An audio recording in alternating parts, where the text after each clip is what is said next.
Is that... Nah, I think you guys are just making stuff up. Oi, what the hell is going on? Jeez. What's up? What are we doing? How's everybody doing? What's going on? Hey, hey. Camo Specs, what's going on? Kevrob, Houdini, Drago. What's happening, Grant Kendrell? Matchstick, what's going on? Is he out there? Jack Dempsey, welcome back. What is happening, everybody? Dano, what's going on? Hola. What is happening? My weekend was pretty good. Not gonna lie, we had a good weekend. I might have created my nemesis. On Saturday, I got the wild hair at my ass. I was like, hey, since we're not using your office as an office... Camo Specs for 7 freaking months. Thank you, my friend. Thank you for that resub. Yeah, so we went and got a freaking elliptical and some weights and turned it into an exercise room. So that might be the end of me. It might be the end of Slow Fuse as you know me. As I die in my newly created exercise room. But, yeah, whatever. Whatever. I ain't trying to get swole. I'm just trying not to die. Excuse me. Speaking of which. Harmon, what's going on? Ray, what's going on? Welcome back.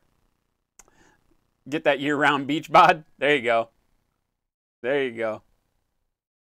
All right, today, we got to get right at it today. Welcome back, welcome back, welcome back. I hope everybody had a wonderful weekend. All that jazz. Thank you so much for joining us again on a Tuesday. We got 2 hours on Tuesdays now. With this new schedule because of Robbie B. Hashtag blame Spiky Bits. I'm going to show you some stuff today. We're going to just lay down some quick paint. We're not going to worry so much about a lot of the stuff that I normally do. I had an absolutely... Okay, as a streamer, every now and then something happens on your stream that gets a lot of feedback, right? And it happens to the smallest streamers, and I'm sure it happens to the biggest streamers all the freaking time. Okay, so we've had some streams where we've had tremendous influx of questions and they've generated some stuff that was always really good conversations, never anything bad. Okay, so over the weekend, it started Friday afternoon before the Friday show. But over the weekend, I literally got more comments and questions behind the scenes than we've gotten off of, I think, any single piece of content that we've ever done. And it was all generated because of Whip Wednesday last night, where we talked about dry brushing, right? I think it was Wednesday. I don't remember if it was Wednesday or Friday, but the dry brushing thing that we did, where we showed how to just very quickly use different dry brushing skills to, give a cool effect with blended, kind of blended dry brushing. I don't know what else to call it. I don't have a name for it. It doesn't really have a thing. But we just went through real quick on this guy because one of our viewers showed off a Terminator, I think it was, where he was dry brushing like the black armor on it. And it made it look kind of like stone. It was kind of flat. It didn't have it had a lot of texture on it from the dry brush and everything. So we just took a brief minute to talk about, hey, there's a really good way to use dry brushing technique to bam, bam, bam, bam, bam, bam, bam, bam. And I showed some brush strokes and some how-tos on, how to get, brighter detail. And all of this is done with dry brush and just very, very quick, right? And I literally got swamped as people started watching the VOD with amazing questions that were all hinting towards, hey, what do you do if you can't paint like you do all the time? You either don't have time or you're not comfortable enough with your skills or whatever. And, but I want to get a good look. I don't want, my standard, what I'm doing look. So I said, well, hell, there's people asking for content. Let's do some content. So today we're going to show you what happens when Slow Fuse paints fast. All right. So not a lot of gibber John going on. We're going to paint this. This is a Infinity Nomad Gecko. There's two. They come in squads of tags. They're kind of like mini tags. They don't have the same amount of health, but they're still pretty good. So mini tags, geckos. We're going to paint one.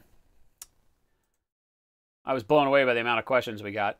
I was like, really? Swole Fuse get, it ain't gonna happen, man. I ain't trying to get swole. I ain't never been swole in my life. That's not a thing of mine, man. I'll put swole people on the ground all day long. That isn't a thing. Unless they can bear hug you. You gotta be fast. Get a life alert for the exercise room. Exactly.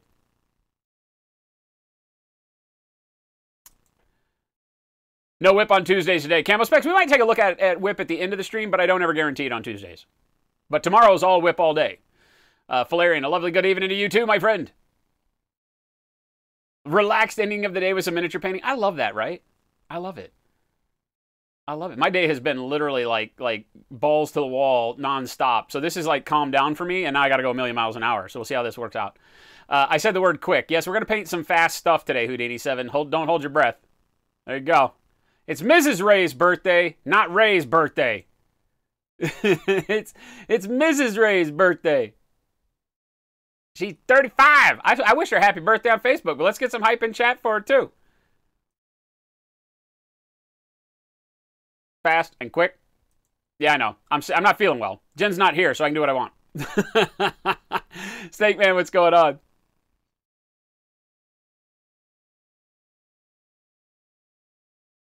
I did paint that Black-Eyed Wrestler pretty quick. That was our last journey into painting fast was 2 days. It was 2 shows, and we did this, right? So that ain't bad. I mean, that ain't bad. I feel like that's a pretty good job for 2 shows. We did some airbrushing, and then we did some brush work, and I think, you know, I never did the base or anything, so it's not done, but it's close to done, and that wasn't bad. So people joke with me all the time. I know I'm a slow painter, man. I take my time. But I'm also teaching 99% of the time that I'm painting, and that never helps going fast. All right, so shut up, Fuse. We got a couple new things in the store.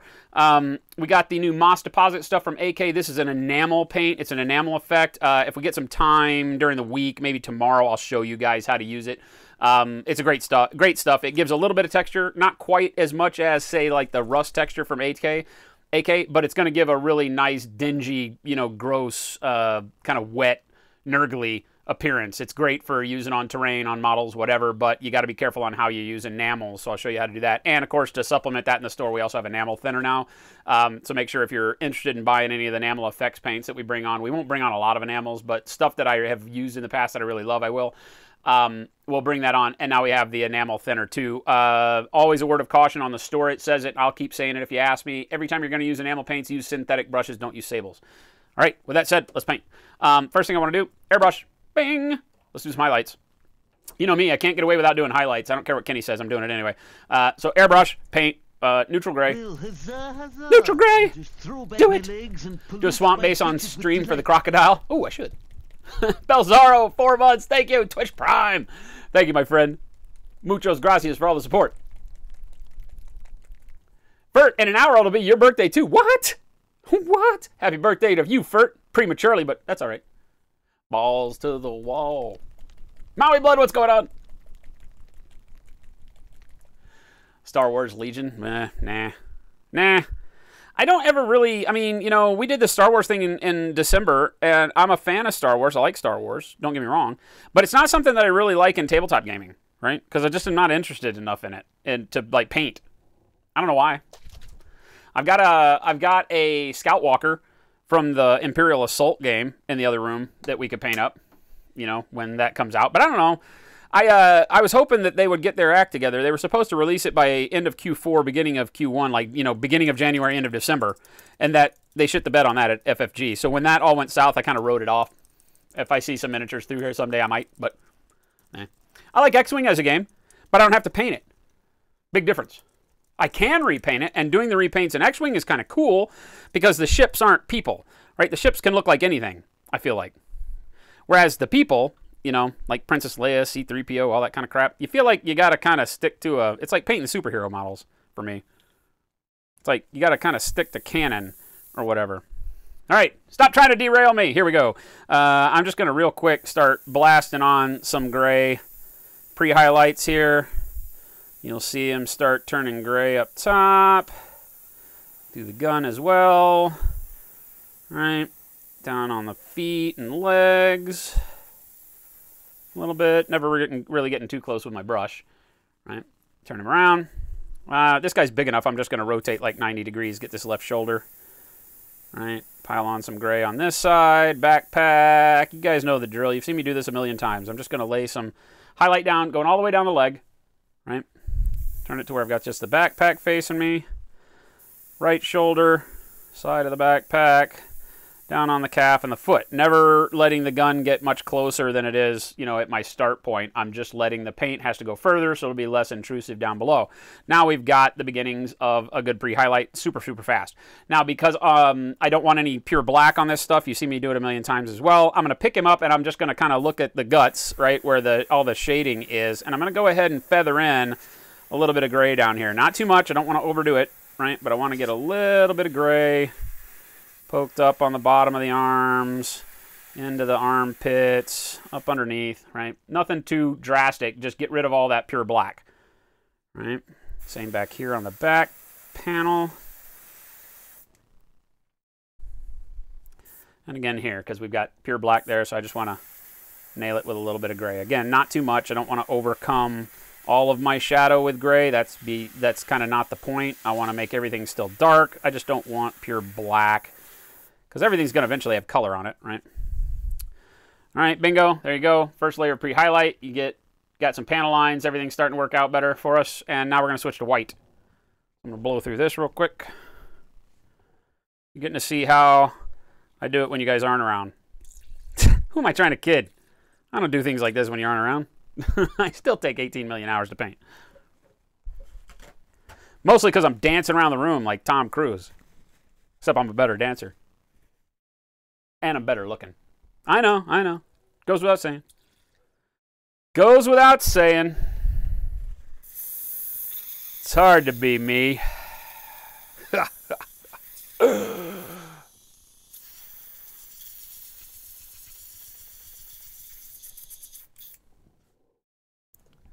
All right, so that was neutral gray. We're going to use some Slow Fuse Gaming white.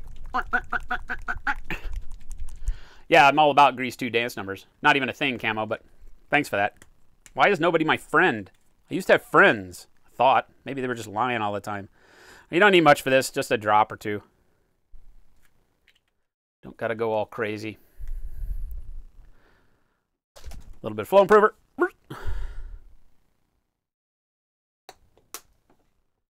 Mix that bad boy up.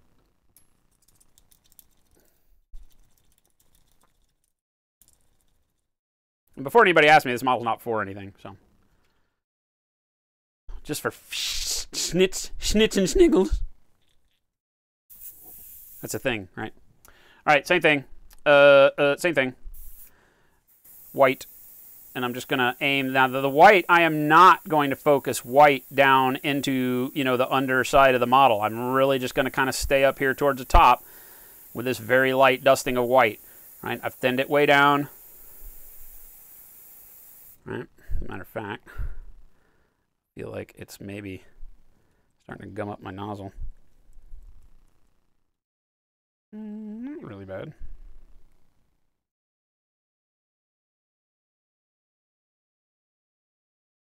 Might just have been a little bit of gray left in there. There we go. Same thing, about 6 to 8 inches away from the model, depending on how, you know, the weather is where you live and how you fare with your airbrush, giving you that kind of aerosol pattern.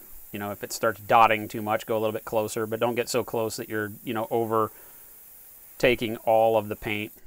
Right? And I basically just want to hit the top section of the model now. I'll rotate them around. I can, if I want to, I can pull back and I can kind of fire down towards the foot. You know, again, I'm not throwing a whole lot of paint down there, right? But I can get a little bit on the base. Same thing, a little bit over on this side.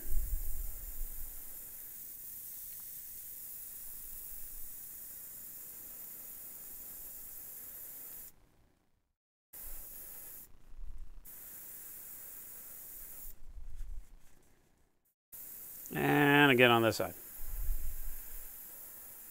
I'm not worried about the gun on this. I'm going to have to come back and do lots of work on the gun anyway, so. I say lots. We're painting fast. Yeah, fast. It's a thing. I swear to God. A little bit of dusting down on the lower leg. A little bit of dusting on the lower leg. Not too much on the knee and everything because it's underneath the arm, so I don't have to worry about it too much. I want to come back over here now that the white's kind of set up, and I want to blast this arm again. The top of this shoulder over here where I really want the top of the head, right? Top of this shoulder kind of right there. Top of the chest, and just kind of waver around right in here with some brights. Like so. Now, I get a much better fall of light. Of course, a lot of this being very dim because of the gun. So I can choose, if I want to, I can just come in here and real quick, kind of pop that knee. Right, with just a little bit going on. Sadistic Space Clown, best name ever today. Thank you for that follow. All right, so I can pop these knees a little bit if I want to add a little bit of color, but I don't want to pop too much in there. I don't want too much light intruding. But notice I can just get a little bit of glow on the thighs. Right, if I want to go on the inside of the calf, same thing, just a little bit. Most of that's going to get covered up as soon as I lay a color on top of that. So you don't have to be too overbearing with it. But I want to get just a little bit down here for shine. But notice how I'm not doing like I was with the gray. I'm not pushing up into the shadows. I'm not going to fire up in this way and get any white up in there. I'm okay with it being super dark.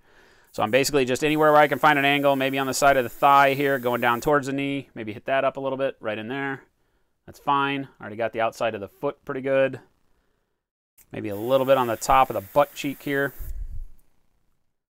A little bit more on the back of the calf. Back of the leg back here. And a little bit on that backpack piece. Just play with it. The goal here is don't ever overtake anything down low on the model. You want it to remain in that kind of neutral gray, black arena. Let all the brightness stay up on top. So, like we got right now, right, I still maintain good detailing. There's a lot of armor panels. All my panel lines are visible. So I've got, you know, very little pure black. I don't want pure black. I'll paint pure black back on the model, but I got a lot of gray, deep gray where it's gone over the black to be darker, mid-tone gray as it came out and I built it up a little bit like on the inside of the thigh, and then a little bit of white just to trick it into having a highlight, right? But the most of what we're seeing is up top here, right, on the shoulders, right? And all that's just got a nice fade down into darkness, blah, blah, blah. Good. All right, cool. Done. Pre-highlight.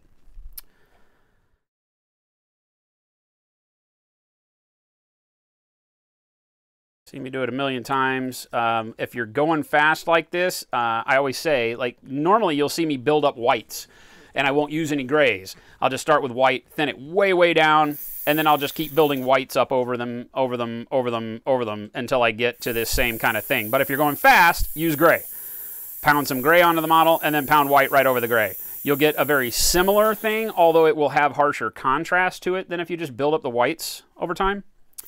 But it'll provide you with the same thing, and it will get it on the model a lot quicker. So don't be afraid to do that. Have I tried the Mecha paints from Vallejo yet? No, Artie Wolf, I have not. I have not ordered them in yet. I keep forgetting. Every time I place my distribution order, I never remember to buy them. Well, that's not true. I went on one time to get the set. Like, they have a couple of sets for store sample stuff, and I tried to get them in, and they were always out of stock. So somebody likes us. Fried Pingu, what's going on? Thank you so much. Slave one with hot rod flames. That would be kind of fun, actually. When you work with the airbrush now, is your room ventilated? No. Nah, when we're not doing too much, it's not. And with acrylics, it's not that big of a deal. If you were doing like an all-day priming session, then yeah, ventilation is a necessity. Anytime you atomize anything, you know, whether it's through a pump spray or an airbrush or whatever, you know, with the close proximity that we're working and the limited amount of paint we're putting out, I don't worry about it.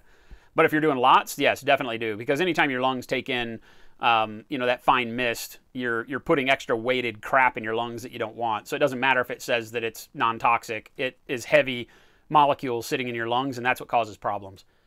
So you always want to use some sort of, you know, respirator or something if you're doing it for a long time. If you're not doing much at all, then it'll just make boogers. Breathe through your nose, not your mouth. You've been disowned as my friend? Why, Drago? Why would I do such a thing? Lotus Cobra. I got you with the sneaky title. No, we actually are painting fast. You understand you're painting fast by adding an extra stripe? Oh, well, Ray, that's what I just said.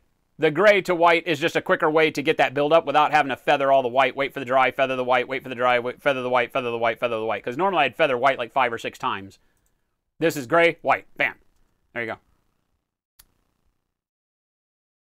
Local Hobby Town carries them, and you notice there are quite a few colored metallics in the line. Yeah, they've done quite a few colored metallics in it. All right, what are we doing? Mahogany, I think. Sounds like a day for mahogany. Mahogany. We're painting him red, so mahogany is next. Let's do it. What say you?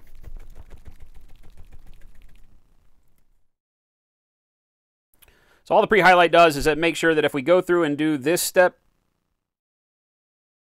in a very safe manner by thinning our paint way down, that we'll get some highlight straight out of the the bottle with one pass, right? We're going to get a brighter red across the top, a darker reddish brown from the mahogany down low.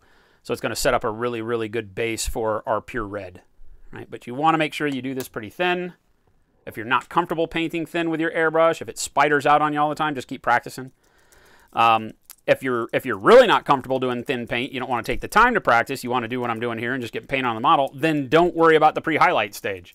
Because if you're going too thick with your paint out of your airbrush, the pre-highlight is useless. You'll cover it entirely and it won't do any good for you. You'll get the same color of paint on the model top to bottom when you hit it with the airbrush.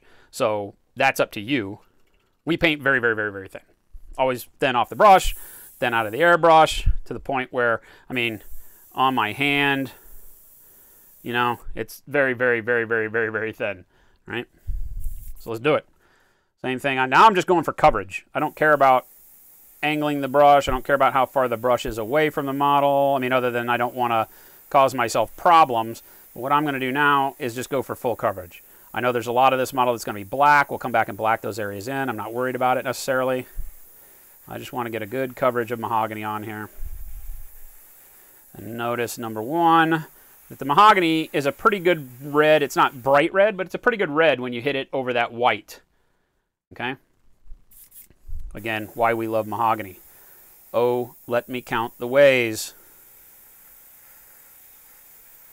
Now, don't layer up too much across the top where the white was, just enough to get a good dusting of color and your white doesn't show through anymore.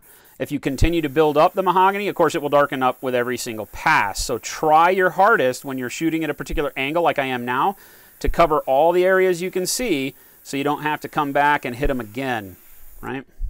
Because if I see like I miss a spot here and I got to pound more paint on it, it makes it more opaque. It gets rid of my pre-highlight. It kind of cuts down on the validity of all the work that I've already done. So just be careful with that as you go along. This guy is not connected to his base, so everybody, what's the over-under on him falling off and breaking? This is a big hunk of metal that we were painting today. All right, you'll notice very quickly as I start dusting all the lower extremities how that mahogany now turns into a very rich brown red, and I lose that kind of brightness with it, which is what we're hoping for. We want the top of the foot to be more red, darker on the bottom, same as it drops into all that. That's that pre-highlight doing its job.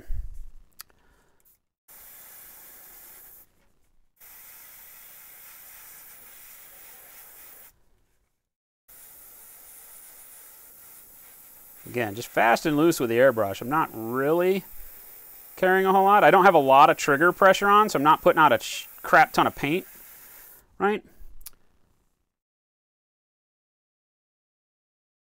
But I'm constantly moving, and I'm being a little loosey-goosey with it.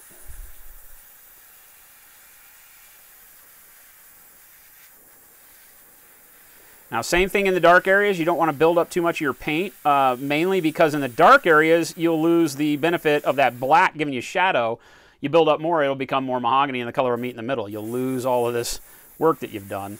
So again, it's just a matter of taking it easy, making sure you're getting good coverage.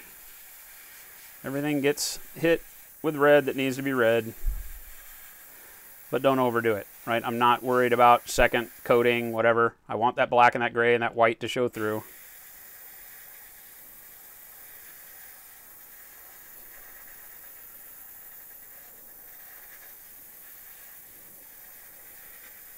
Okay. Looking good.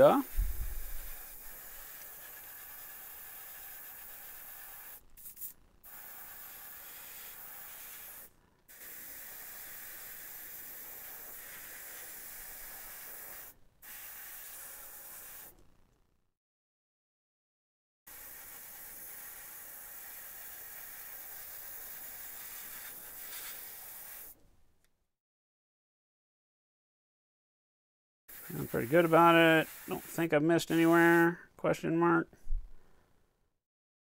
Doesn't look like it. Of course, you never realize what you've missed until you go to the next color and clean the airbrush. That's just kind of the way that works. Just saying. There's a Murphy's Law for painters, too. And I'm the one that'll find it every single freaking time. Not even a problem. All right.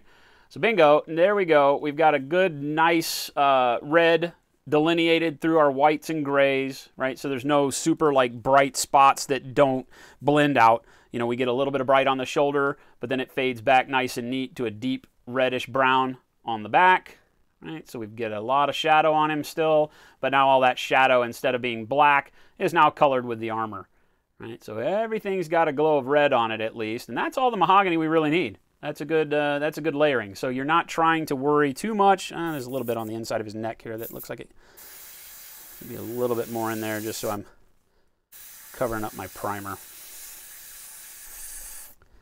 All right. Bingo. Gouda. Clean the brush. What are we at? Like 15 minutes? Not bad. We've already done 3 days worth of work. What would normally take 3 streams, we just did in 19 minutes. Don't joke. Don't joke. If you're playing the drinking game, you're screwed, because I just said mahogany like 8 million times. So I make no apologies for this. I didn't warn you. I didn't have you plan. I didn't tell your family to keep you away from the computer today. It's not my problem. It's not my job. Not in my job description. Next time I lower the desk, he's an unfortunate accident. You know, knock wood. When I raise and lower the desk, I'm really, really lucky that nothing bad happens. These are really stable desks. But yeah, it could go completely south. I thought about that, and there used to be like a lot. I had to rewire a lot of the cam and stream stuff so that it didn't just like drape through and around all my paint racks when I redid the paint racks, because that was going to be a problem. Like I was going to lift it, and a wire was going to stick, and as it built up tension, I'm like, why isn't this? And then it would just pop all the paint racks apart or something nice. That would have been a good thing. Not. All right, so there we go. Luke and Gouda. Good amount of red. Mahogany does a lot for you, right? I mean, mahogany gives you deep red right out of the gate. So if you didn't care to go super bright red, mahogany can do a lot of work. You can continue working with mahogany, and even though it is a brown, technically, because of our white and our gray, we get red out of it. So there's the trick. Easy peasy. Now we're going to go to real red, though. We're going to go to red RLM. Bingo, bango. And I'm not mixing these. I'm not worried about mixing. When you're going fast, you don't want to have to worry about. Normally, if we were doing this the standard slow fuse way, we would go through this and we would do a mix of, say, 50-50 red and mahogany, and then we'd blast that on there, and, you know, we'd go and pinpoint it and all that. Pfft, screw all that. We're just painting fast. Red RLM. Man. Didn't I dump some in a trash can lowering the desk once last year? I don't remember. I think you're making shit up, but I'm old and I forget crap, so could be. Again, red RLM for Model Air 71003, and the mahogany is definitely something that if you're interested in getting it, you get the Model Air that I use, the 71036. Do not buy mahogany model color. It is totally different paint. I say that all the time. I hope it sinks in.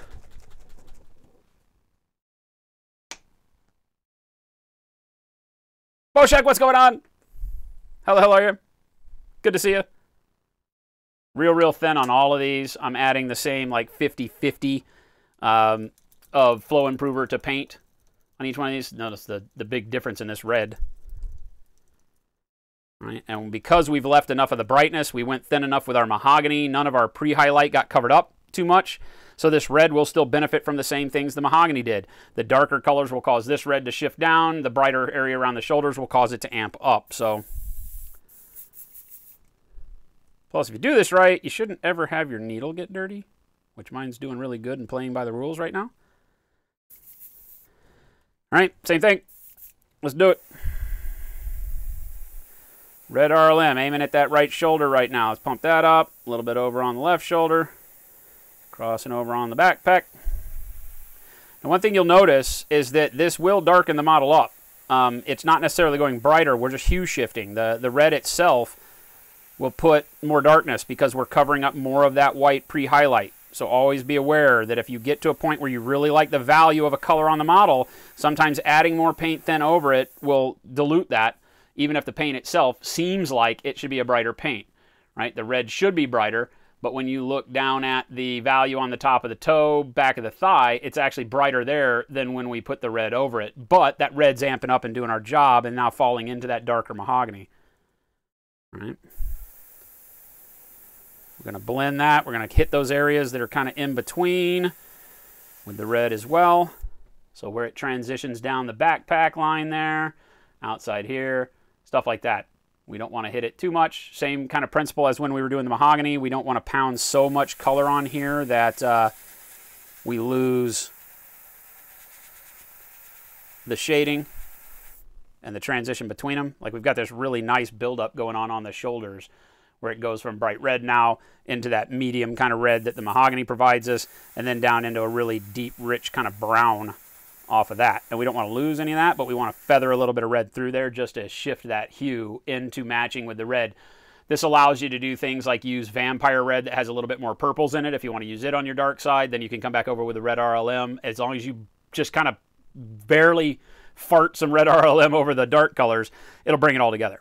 If you leave them apart, like right now, this is almost a little bit too brown compared to this, right? So you want to just feather a little bit of red into those shadows. Not enough to where you're really shifting the hue that much, but just enough to make sure that it all feels like that is really the same paint color on the model at the end of the day. Why don't you donate $5 to the cause and maybe it'll make you feel better. Impulse, holy hell, $5. Thank you, my friend. I don't know what of this is going to be like black and what's not going to be black, so we're just kind of hitting all these areas with red. At this stage of the model, I'm not as concerned. I know I'm going to have to come back and redo some of the blackout areas anyway. So I'm going to come down here on the top of the foot. Again, just kind of aiming for those areas that look like they're lighter, top of the calf, top of the foot, stuff like that, just to shift it over into our red that we've got.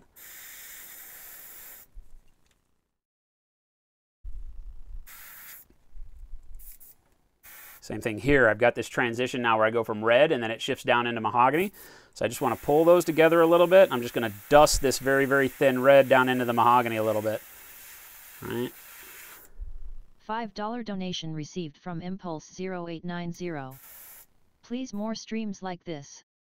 I just love foreplay. Thank you. So yeah, you know, I can't deny it. You know, it's stuff that I usually forget about, right? Where I'm like, okay, you know, I paint in a certain way at this crazy display quality all the time, and then I do something fast and fun like we were showing, you know, for that dry brushing technique the other night, and the amount of outpouring of holy hell, I never knew you could do that. Could we do stuff like that? And I'm like, of course. I will never deny you content. The more you tell me that's what you want to see, the more we can pull it in and make it happen. It's not going to be all you see. You know, you're not going to like just find one day that I don't paint, you know, ridiculous amounts of detail onto a model all of a sudden. That's just kind of not, that's where I live.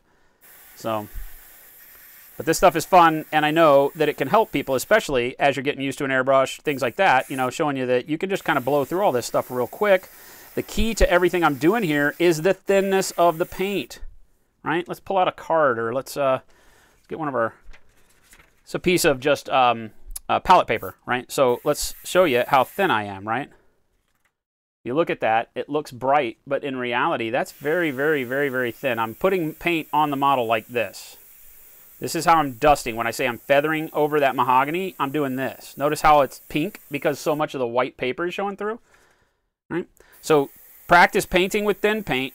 Go over something. Generally, I go over something that's white. One of my 3x5 cards are like this if I've got it laying around, palette paper. And just practice dusting like this so that you've got a pretty consistent amount of paint going down, right? What this will do is teach you to keep your trigger pressure good, right? Because if I pull and I release on my trigger, you'll notice now I start getting some dark areas and bright areas in there, and it starts spotting up. What you really want to do is just practice thinning your paint down and then being able to just kind of keep that nozzle moving and then just be able to lightly dust a whole area of your paper so you get a very consistent color all the way down. All that pink right down the middle is just very, very light, bright red. Now, that's the color of the paint, right? So practice, always, you know, it goes without saying, practice makes perfect, but practice with an airbrush is literally key. And it's boring. It's not the funnest thing you'll ever do with your time, but trust me, you will be so happy with your results as you start getting more and more situated with, you know, controlling the flow the air pressure and all of that with your brush so that you can do, you know, some really, really cool effects. You'll be able to find yourself feathering, you know, releasing trigger pressure to get less paint in the middle of a line so that you can fade your own work and not rely on, you know, going back and fixing it with a brush. It'll help speed a lot of things up. Like right now, I want to build up some red right down the streak on the back here just so I can start giving it. Feather these, but then I'm going to focus on a streak right through the middle there. All right. Digging it. Luking Gouda, a little bit more on this back area right here.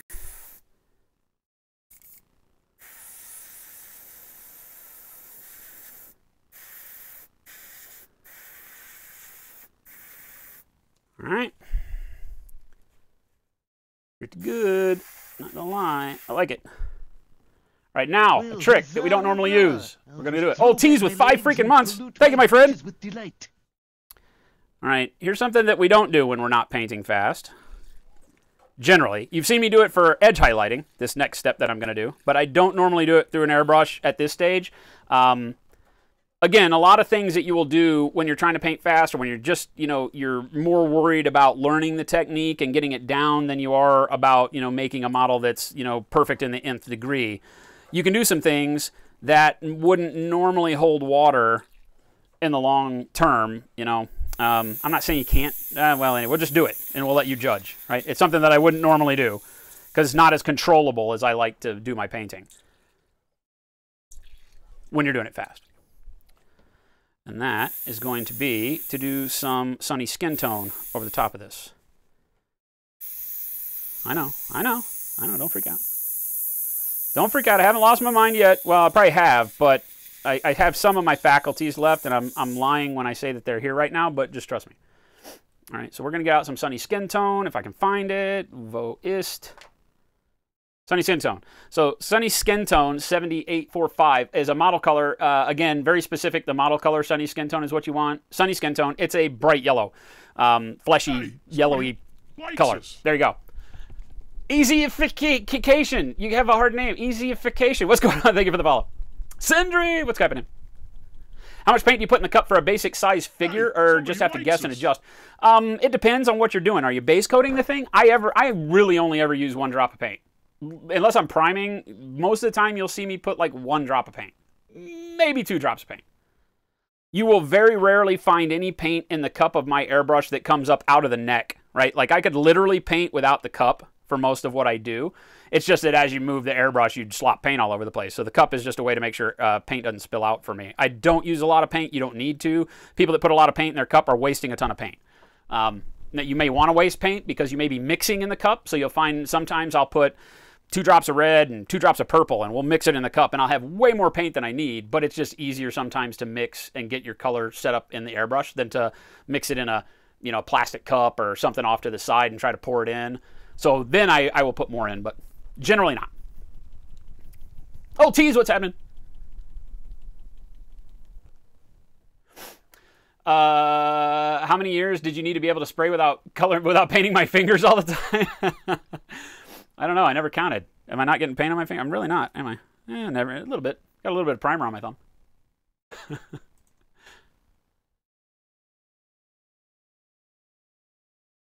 If you're doing blue instead of red, is there a go-to you would use as a replacement for mahogany? Generally for me, when I'm doing blues, I choose one of either a very, very dark purple over black or a very, very dark over black. And the key to that is just making sure that you don't, again, you thin your blue. So you would use like, let's just pick a dark blue off of here. Let's get whatever this is, dark sky.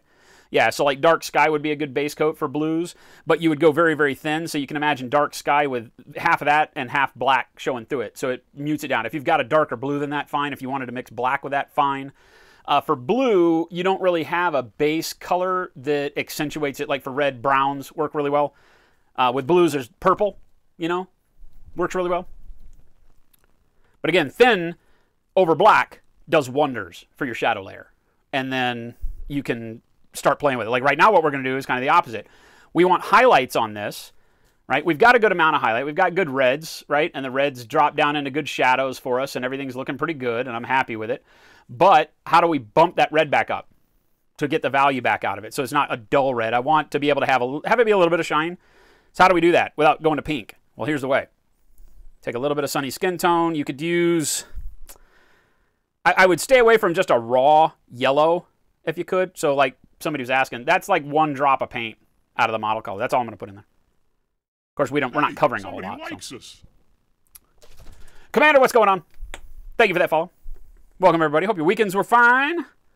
Again, about 50-50. A little bit more flow improver when I'm doing Sunny Skin Tone because it's a model color. It's pretty thick, heavy pigment in it. In your area of the woods, if it's more humid, you might not use as much flow improver. You might mix in airbrush medium. You might mix in water, whatever else. I use flow improver because I live in Arizona. It's super, super dry here all year round. Right? But all my paint is virtually pigmentless by the time I'm done mixing it in the cup. I don't want a whole lot out there. I don't want a lot of chalky spray. All right.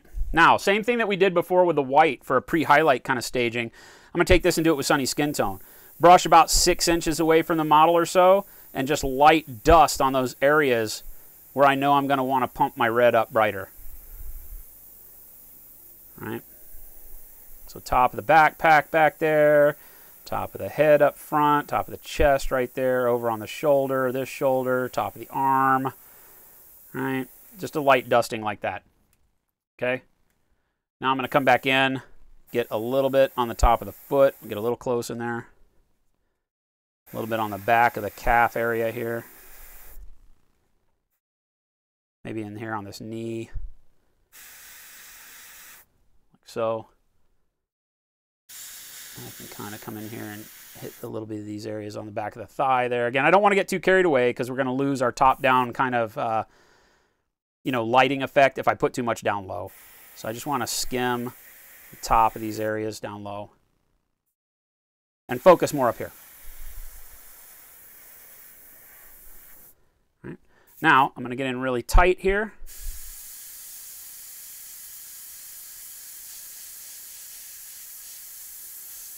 Like on the forehead. Again, pick a spot on this is a rounded shoulder pad, so it has to be kind of a halo highlight here, radial highlight. I'm getting some build up on my needle because I'm getting funky spotting. So let me clean this real quick. I didn't thin this down quite enough.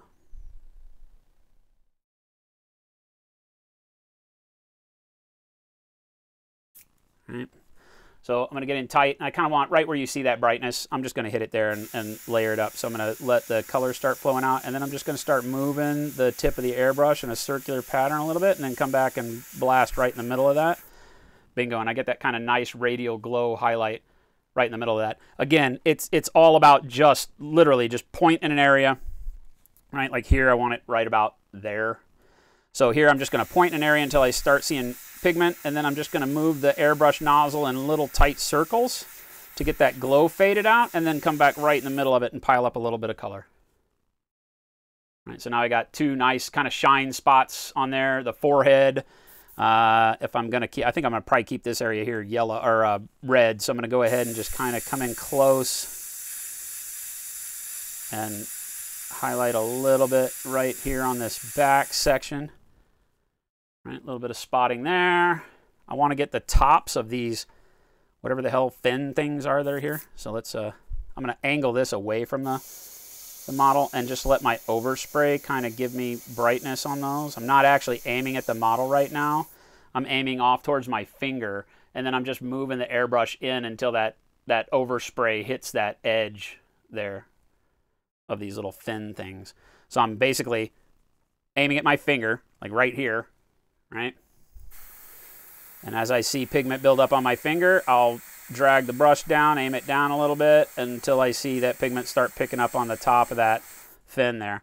But see, notice how most of that paint's on my finger, and all it is a little bit of glow on that fin now, which is all I really want. I don't want it to be too bright. If I want like maybe a little bit of brightness right here on the top, I can come in really, really close and really just brighten up that front corner. Same over here. Now this is scary work. This is the stuff that most people get wrong the first time. Don't worry about it. If you get in real close to the model, you splay paint all over the place. It's really just all about trigger control. That's something that comes with learning. There's nothing I can tell you other than that.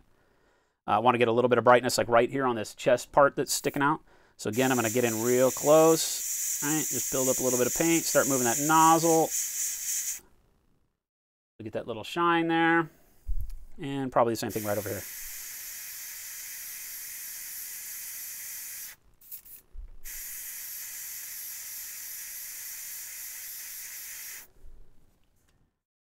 All right, we're setting that up. And again, this is sunny skin tone. This is just flesh color, which a lot of people are like, why? Why? We're getting speckling again. This will prevent you from having to move into pinks or oranges. The red, when we go back over the top of this, we'll go back over it very, very thin with a red RLM again. And you'll find that you get a nice bright red out of this without having to worry about mixing some crazy, hot pink or something like that. You will basically get like more of a hot pink out of this. All right. Now we got to do the same thing on the top of the arm. I'm going to just start at the front and kind of blend it back. I don't know if that's right, but whatever. When you're going fast, it's not necessarily about reality. It's about good color. So I just want to fade that back and then build it up a little bit again on the cuff there. So what I'm doing here is I'm aiming at the cuff right here where it's brightest. And then as I start seeing pigment hit, I just kind of rotate the brush to where the overspray goes back, and then I bring it back up here, never changing my distance. So I'm not coming and getting closer to the back of the arm. My brush is always right here. As I tilt it up, paint goes that way, but of course it feathers, right? And then as I aim down, it gets brighter right there towards the front. So that's exactly what I'm looking for. I'm going to do the same thing on this little piece on the forearm. I'm just going to kind of come in real tight here and fade and tight. Bam. Get that same kind of glow going there. So you get that two-step of the armor paneling, whatever going on. Bingo. Got to get the top of this arm. It's different. Infinity and their asymmetry. So I'm going to do another radial glow. So I'm just going to aim kind of right in the middle as I start seeing pigment, start moving that airbrush tip, and then come back and pile up a little bit right. Bam, in the center. It's kind of just like on the shoulder. I'm happy with that. A little bit going right down the side here. I don't want to get carried away, but I'm just trying to show you guys all the different ways you can do this to get these bright areas on the model. I don't want to put too much brightness on here, though. Otherwise, it starts looking funky. And then I got to have, because I've gone with so much up top, I got to balance it a little bit on the bottom. So I'm going to go back in tight on like the calf, this little thing on the back, a doohickey, and then like right on the top of the foot. I don't even know if this is going to be red, but we're going to go for it. And maybe just a little bit right here on the back. It's starting to speckle again there. All right, just a little bit, enough to knock some color on there, and then we'll get the toe.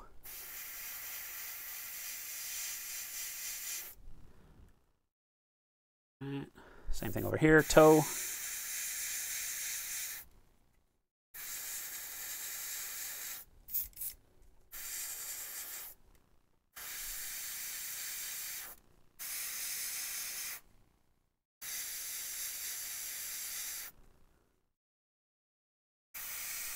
Well, huzzah, huzzah. I'll just throw back my legs and pollute my Bingo. bitches with delight.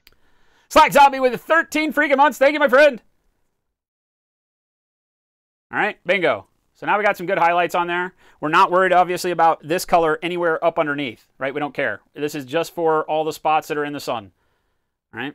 So anything that's got a shadow, don't sweat it. As a matter of fact, you'll ruin the whole ambiance of the model, so to speak, if you start digging into, like, the back, right, or the top of the butt or whatever else, right? We don't want that there. We just want it here. Notice how as I turn the model, we already get it looking like it's like 6 different colors, right? From this angle where there's no real light hitting, you can't see any of those spots that I just did. Then bingo, back in focus. Same thing here. Just a little bit of halo on the leg, nothing up top. Bam, back to bright. All right. So now that you've done that, go back to red. Now we're not really focused on, this is just, I chose red because that's what this model is. But you could be doing this with any color. The question was asked earlier, okay, if I was doing this with blue, what would I do right now if I was painting blue? I would have done this in white. Blue doesn't have the same problem that red does. It doesn't have what we call a problem color that it turns into as you tint it, right? So remember, tinting, add white to a color. As you add white to red, what do you get? You get pink. You get a color that is highly displeasing a lot of times to gritty warfare, whatever it is you're painting. Not that it can't be used, but you got to have a good mindset going in and, you know, target pink. Otherwise, you'll be unhappy when you get it. So with reds, I use this because what will happen when you go back over kind of a yellowy highlight, you could use ivory here if you wanted to, although ivory will push it a little bit further towards pink. But the yellow will kind of bring it back, keep it warm. But for blues, you could have done this with white. So imagine, you know, all these highlight spots would have been done in white. Green, same thing. You can use white or you can use the same thing. You could use this sunny skin tone, kind of a bright pale yellow for green works really well. It will push your greens into that greenish yellow. So you got to be careful if you're looking for blue greens. Don't use that. You should use white, or you could even use a pale blue underneath green. You can play with it and get all sorts of really cool things. Just make sure that you're punching up a good 2 or 3 values higher before you do this. Thank you so much. Welcome. Do I have a favorite color for a tanned skin tone, Sindri? Yeah, I mean, you know, my skin tones all kind of start out the same. I start with a very deep color. I like fur brown when I'm doing really tan skin. From Army Painter. Is this it? Yeah, fur brown. Because it has a little bit of pinkish red in it, right? So fur brown's great as a base, and then you can just bring it up from here through tanned flesh, barbarian flesh, elf flesh if you want to stick in there, or dwarf flesh, elf flesh, pale flesh if you want to go through Vallejo, stuff like that. Hoppa, what's going on? What is going on? Thank you so much. I feel like I know you, Hoppa. I may not, but I feel like you might be Maui's brother. Is that a thing? Maui, can you speak to this? Hoppa so didn't believe this part. Glad he gets to see me put it into work. He didn't believe what part? He's subbed. RD, take it easy, man. Glad you could join us. When you tried it, you felt like a noob, Hoppa. Which part are you talking about? You should paint one model at a time, then you'd only need 1 drop per color. Yeah, if you're painting a lot of models, I don't do that very often. So when I say how much do I put in my airbrush, that's a good point.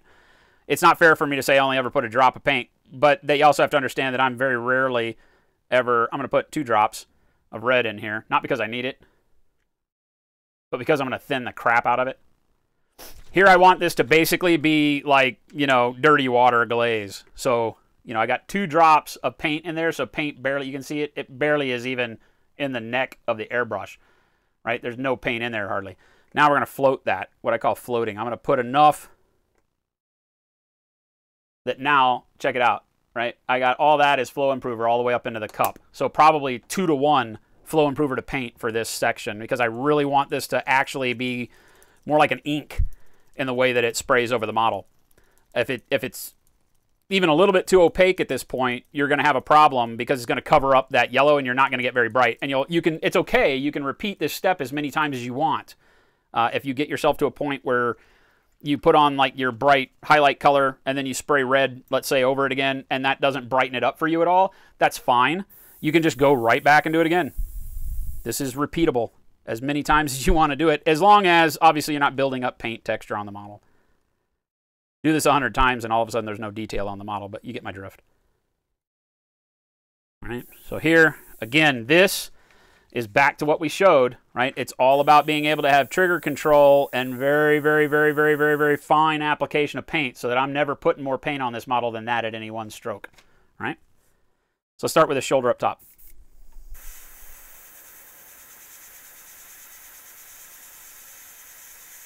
Notice how I'm just barely layering in red. I don't want to pound red on it. I want to be able to choose when to stop. All right, so I can see, okay, you know, what do I like? What do I like?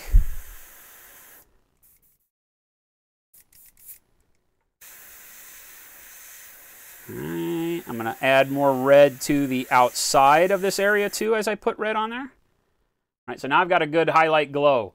That's working perfectly. It pulls up my value on the front of the shoulder. Right, notice the difference here to here. But obviously putting red on it does pound it back down. Not really worried about that. You're not going to get it. I mean, you could keep working this up if you wanted to. Through, you know, well, with red it's tough because you won't go to white. It'll turn it pink. right? But that doesn't alter, like I don't get a pink on the shoulder now, but I've got a really good highlight going on. All right, same thing on this hand, this arm guard here. If my paint would actually flow. I feel like I gummed my needle up with the, not thinning down my sunny skin tone enough, so give me a second.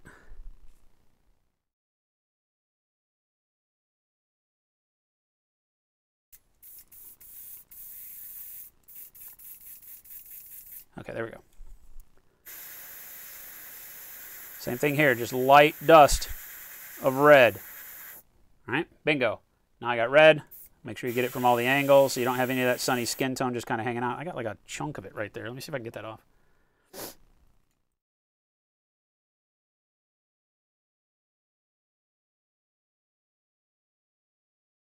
No. A fleck of sunny skin tone kind of made a dot right there that you can see. We'll take care of that with shading. Make sure you get underneath. There, I just don't want any raw sunny skin tone showing through. All right. Well, huzzah, huzzah. Robab, what's going on with Throw back 3 my freaking legs months? and pollute my britches with Thank you, my delight. friend. All right, head over here on the chest. This shoulder. You guys get it, so I'm just going to move through all this now. Dollar bills, y'all. Dollar bills, y'all. Thanks for the bits.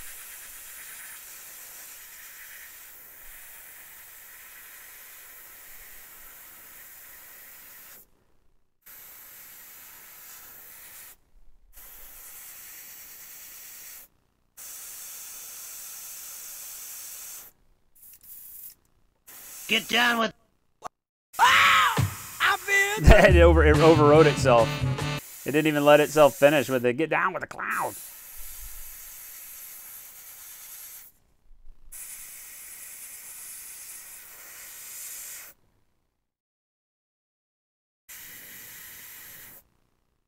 All right.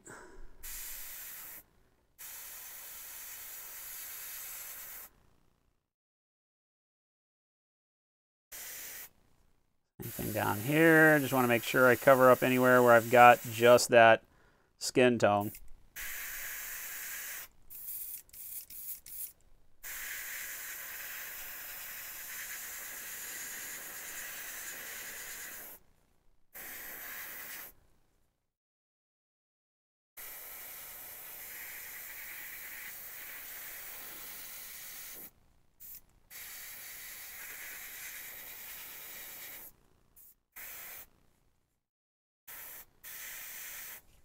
Alrighty. Okay, now we've got a good glow on that red that we didn't have at the beginning. And it is red, right? It's not sunny skin tone, it's red. Right? But that sunny skin tone underneath it gives it that nice pop and gives it depth too, right? It's not just a paint laying on the surface now, it's actually a glow as if it were metallic, right? I mean, I'm having a hard time blocking it off from the light for you here. Let me see if I can just turn this down here. Right? But it is actually red. You're not having If to it's fight. good enough for my butt, it should be good enough for my nose. And you can get big stacks of the stuff. You're not having to fight oranges. You're not having to fight pinks, right? Everything is just a dull red. But I say dull. It's still just brighter. It has a brighter value to it. But that's a very easy way. Like if you're doing Blood Angels, this is freaking perfect, right? Just pound this together and you're solid. I'm going to let it set up for a second, come back, a couple of areas, push a little bit more red onto it. Remember that when you're painting this thin, your paint will always have a little bit more density to it when it hits the model than when it dries. So you'll back off, you'll let that, it'll dry super quick, right? And then you just want to come back over it and make sure that it maintains the color that you wanted. All right, bingo.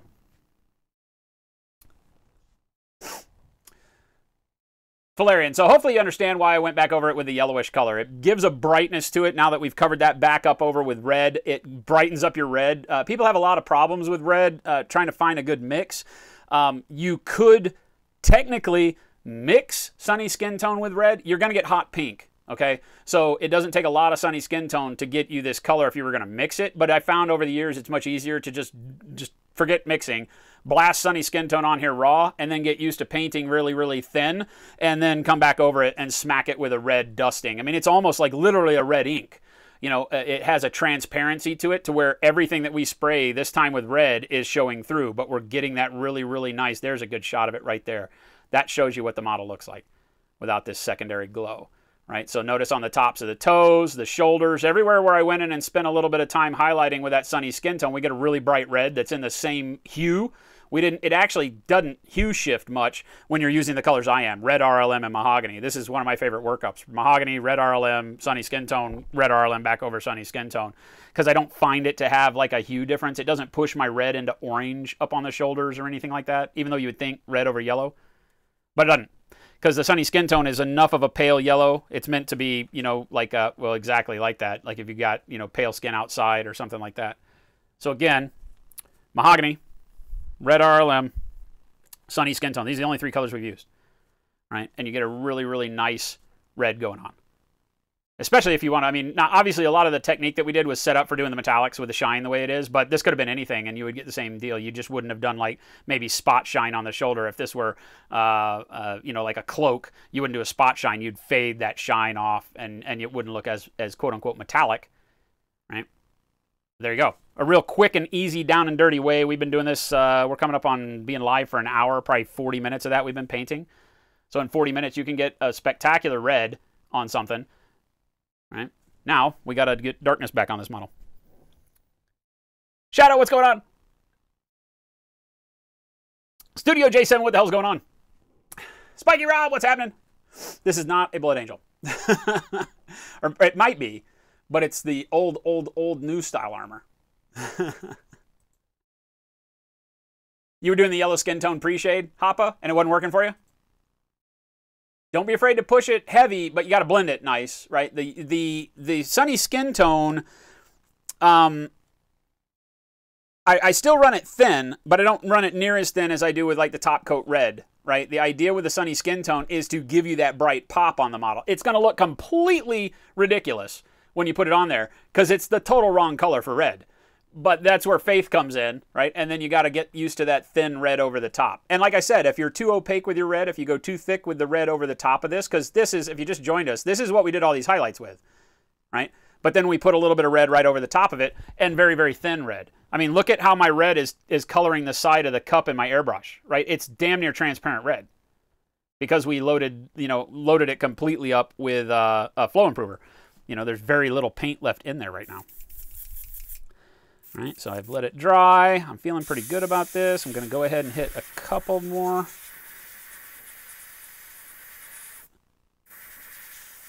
Not too much more red, but just enough dusting to pull it all together.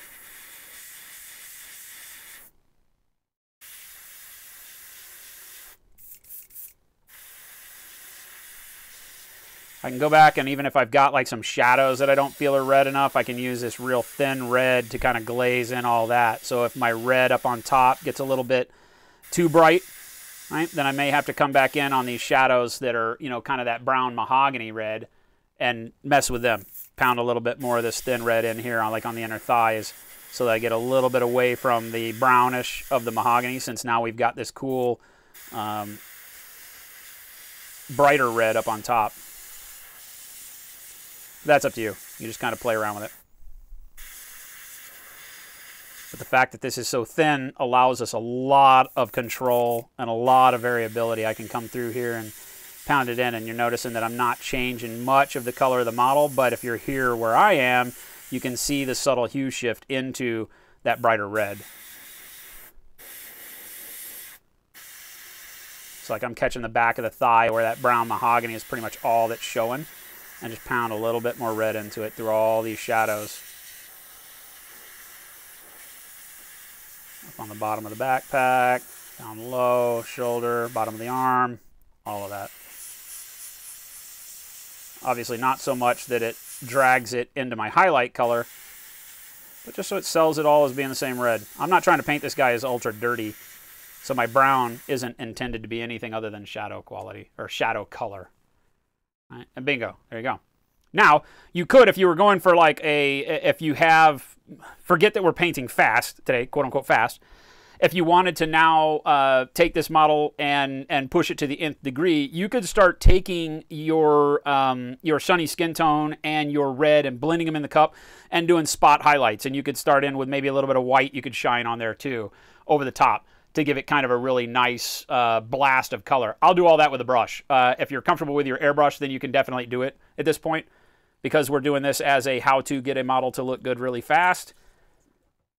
I'm not going to do it with the airbrush. I'm just going to do it with the brush, which may sound counterintuitive, but when you're doing it with the airbrush, a lot of times you'll wind up back and forth, dark and light when you're at that point with the airbrush. It's very, very difficult to get all of your like bright highlights to the way you want them just with the airbrush. So you spend a lot of time, you know, whether you're masking or whether you're spraying them and then, like I did, going back over it with some red and then going back over it again with some bright white or yellow or whatever you're using. So we're just going to eliminate that step altogether and go straight with the brush. All right, I'm going to set that aside. We're done with the airbrush. And it looks like we're knocking over glue on the table. Matter of fact, let's see if I can sneak this cleaning dish away. For some reason, I have a very long power cord here that I'm not sure what it goes to. Stay. All right.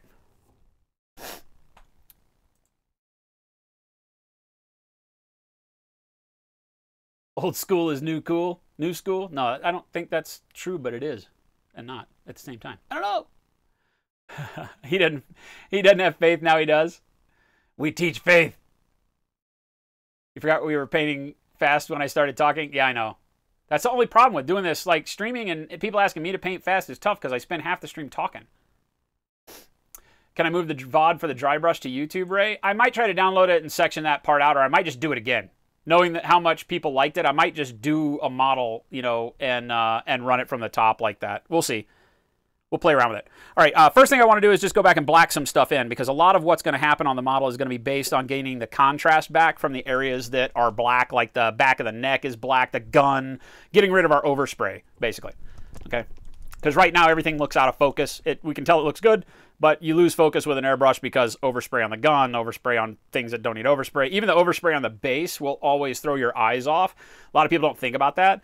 So sometimes when you're painting a model like this, if you're done with airbrushing, go ahead and take the time like I'm going to show you, and go ahead and just slap some paint on the base to get rid of the overspray.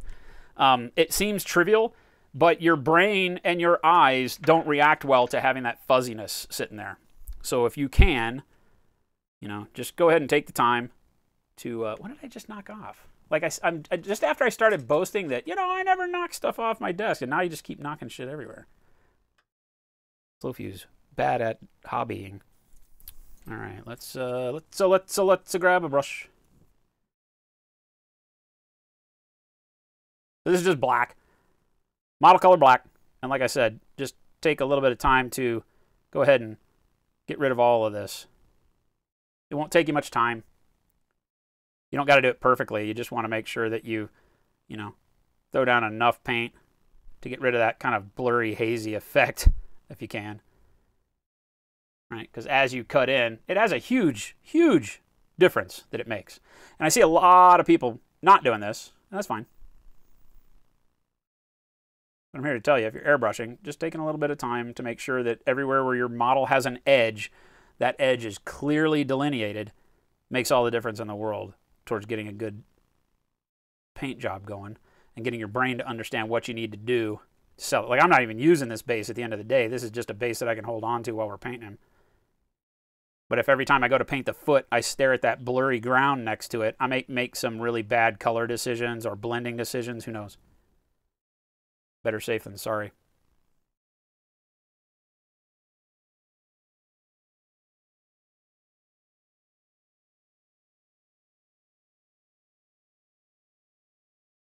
Like I said, I don't care about the whole base. I just want the area right around the feet to be cut in. All right, now let's start looking at other stuff.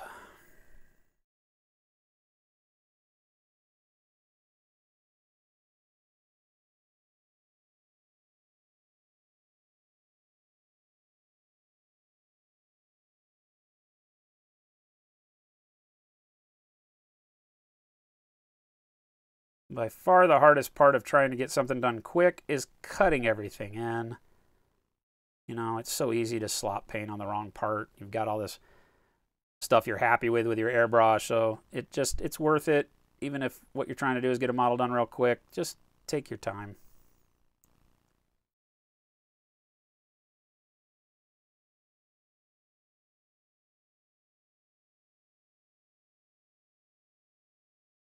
Nuln Oil can solve amazing problems.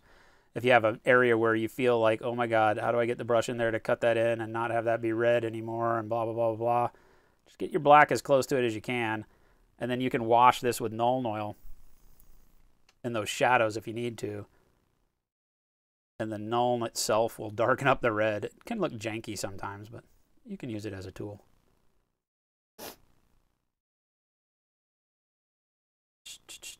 I didn't plan this model at all, so I have no idea what I'm doing as far as color. So that's what's going to slow me down the most. Is trying to figure out, all right, what am I doing?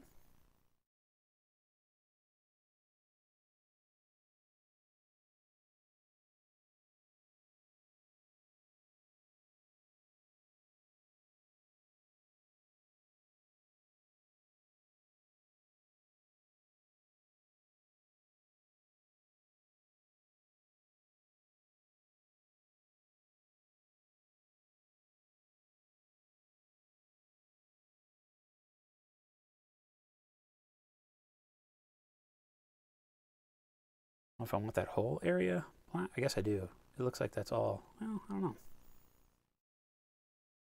I don't know. I feel like maybe you could have the black inset in the red works really well. Plus it means I have to paint less black, so let's go with that.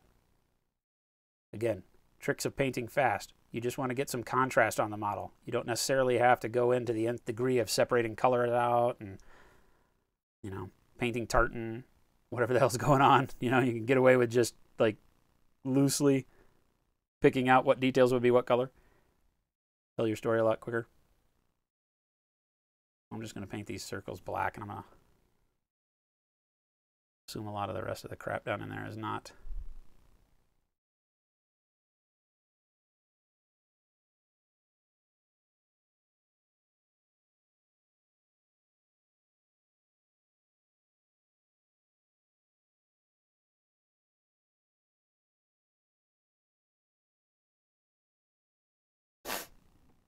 I got the sniffles. When are the Star Wars paint-along whips moving to YouTube? I don't know. Were they supposed to? You keep asking for them, but I don't know if I've done that. I know I haven't done it. Is that something you want me to do? Slave driver? Jeez. What else would you like? What else do I got to do for you? Yeah, if I remember, you told me that last week too, but you know, I got so much going on. Every ounce of time that isn't spent finishing up commissions and doing the stream and doing the store is literally half of my week instantaneously every week gone, and that's great. But every other ounce of time that I have is spent on the game stuff right now, and has been for a while. I apologize if I'm slow moving to get that kind of stuff done. YouTube's never been my thing. Never been my ting.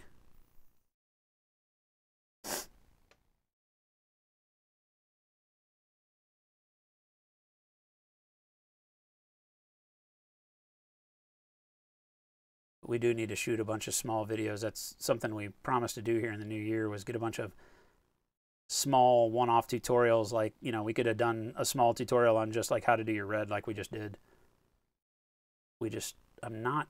My brain isn't tuned for that yet. So I know I'm full of excuses, but maybe someday I can be a grown-up boy too. Don't hold your breath.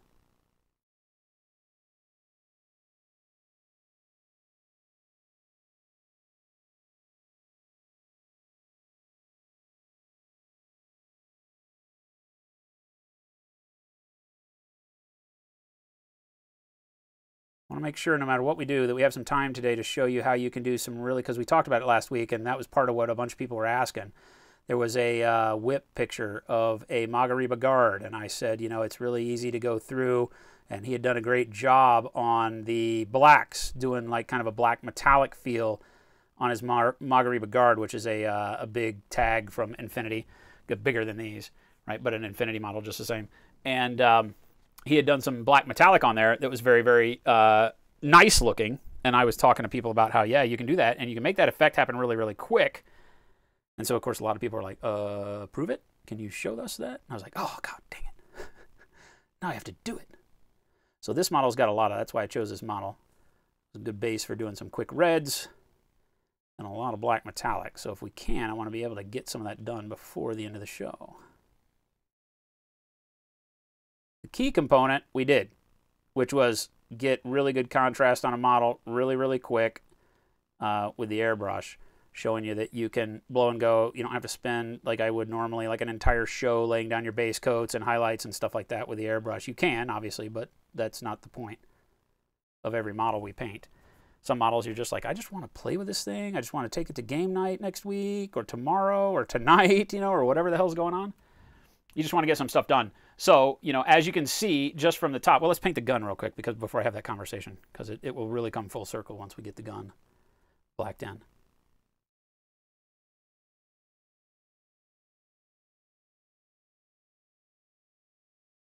This is why I didn't spend a lot of time pre-highlighting the gun. You'll notice when I do my pre-highlight, sometimes I will, depending on, you know, the model, but generally I don't. I don't worry about weapons and equipment and crazy crap hanging off the model a lot of times when I do my pre-highlight. I know I just got to kind of make that up on my own. More so when you're going to be airbrushing. If I was going to be brush painting this whole model, then I would have done a lot more pre-highlight on the gun. We would have taken it all the way down to, you know, like the metallic sheen of it and done all of that with the airbrush on the initial steps. But since we knew we were going to be coming in and airbrushing all of the reds, it really didn't make sense to spend that much time on the black. My style with the airbrush doing fast is just to be that loose. So I knew I was going to get overspray on freaking everything. So don't make your life harder. Unless you love to mask models off, at which point in time go crazy. You know, Uncle Fuse and masking tape, we ain't the best friends.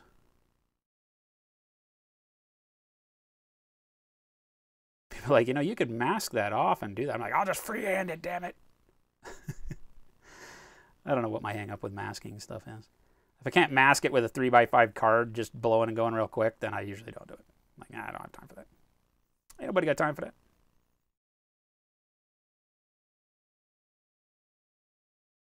Paint the fingers on the hand all black. Stormtrooper style.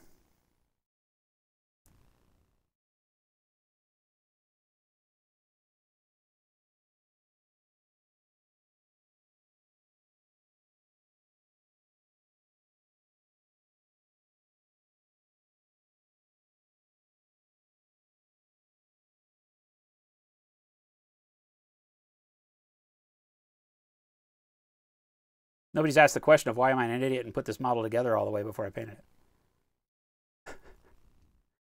This was, amazingly, this was the first model that I built when I found out about Infinity the game. I found out about it because of the Nomads, and I really just was like, oh my God, best models ever, holy hell. And I bought them, and I built them, and I never painted them. Because I started meta list building, you know, and trying to come up with, all right, what do I need to do to build an army now with these cool guys I bought? And I quickly realized that they didn't have the stat line to really include in an army at as few points as I was going to have to work with once I put it together. So, yeah. So these haven't been painted. So there you go. First Infinity model ever bought. Now finally getting painted years later. Welcome to Jason's Hell. I'm sure every one of us have a similar version of the, what is this, the 6th or 7th ring of hell, probably? The one reserved for mini painters? War game players? I feel like we have our own layer of hell.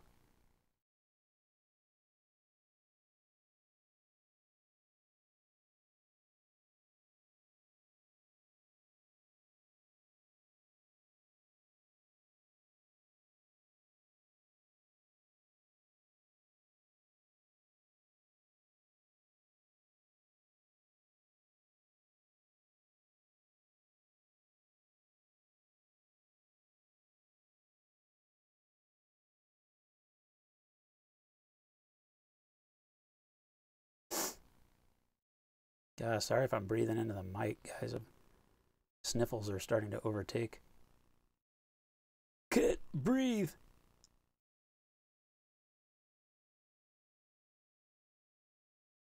Better not be getting sick. It'll kick my ass. Tomorrow's our anniversary.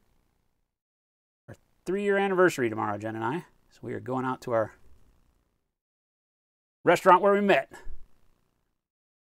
Be good times.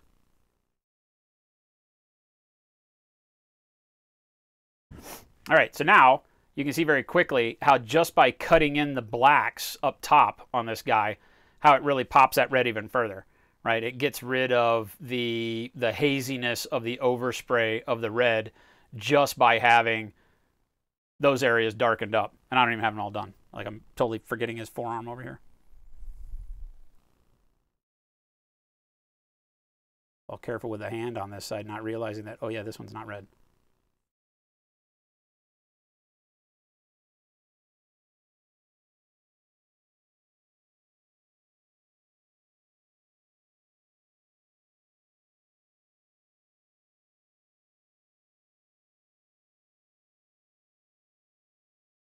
I guess that means I can do this box on their hand black too. Because this one just kind of floats out here. I'm going to paint that black too. Screw it. Easy peasy. Cheats. You're going fast. Find as many cheats as you can. If you don't have to have a pocket of red and an island of black, don't do it. Paint that bum something else. Hey, somebody likes us. Hey! Bartholomew! What's going on? Thank you for the follow. All right, we don't have any music going today either. I'm just falling down on my job all over the place, aren't I?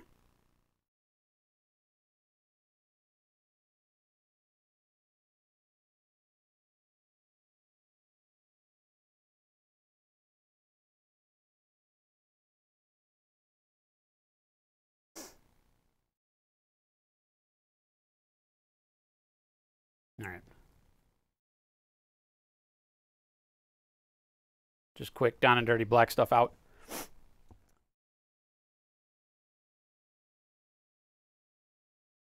More paint, less talk. Rancid, come on, man. I'm trying. My nose is running now. Like, what the hell? So if he gets sick and dies on stream. Genuine, what the hell's going on?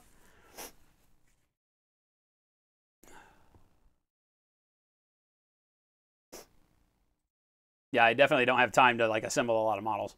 Asminoth, right? Yeah, exactly. Don't get sick. I'm dying. I'm dying. Drink more water.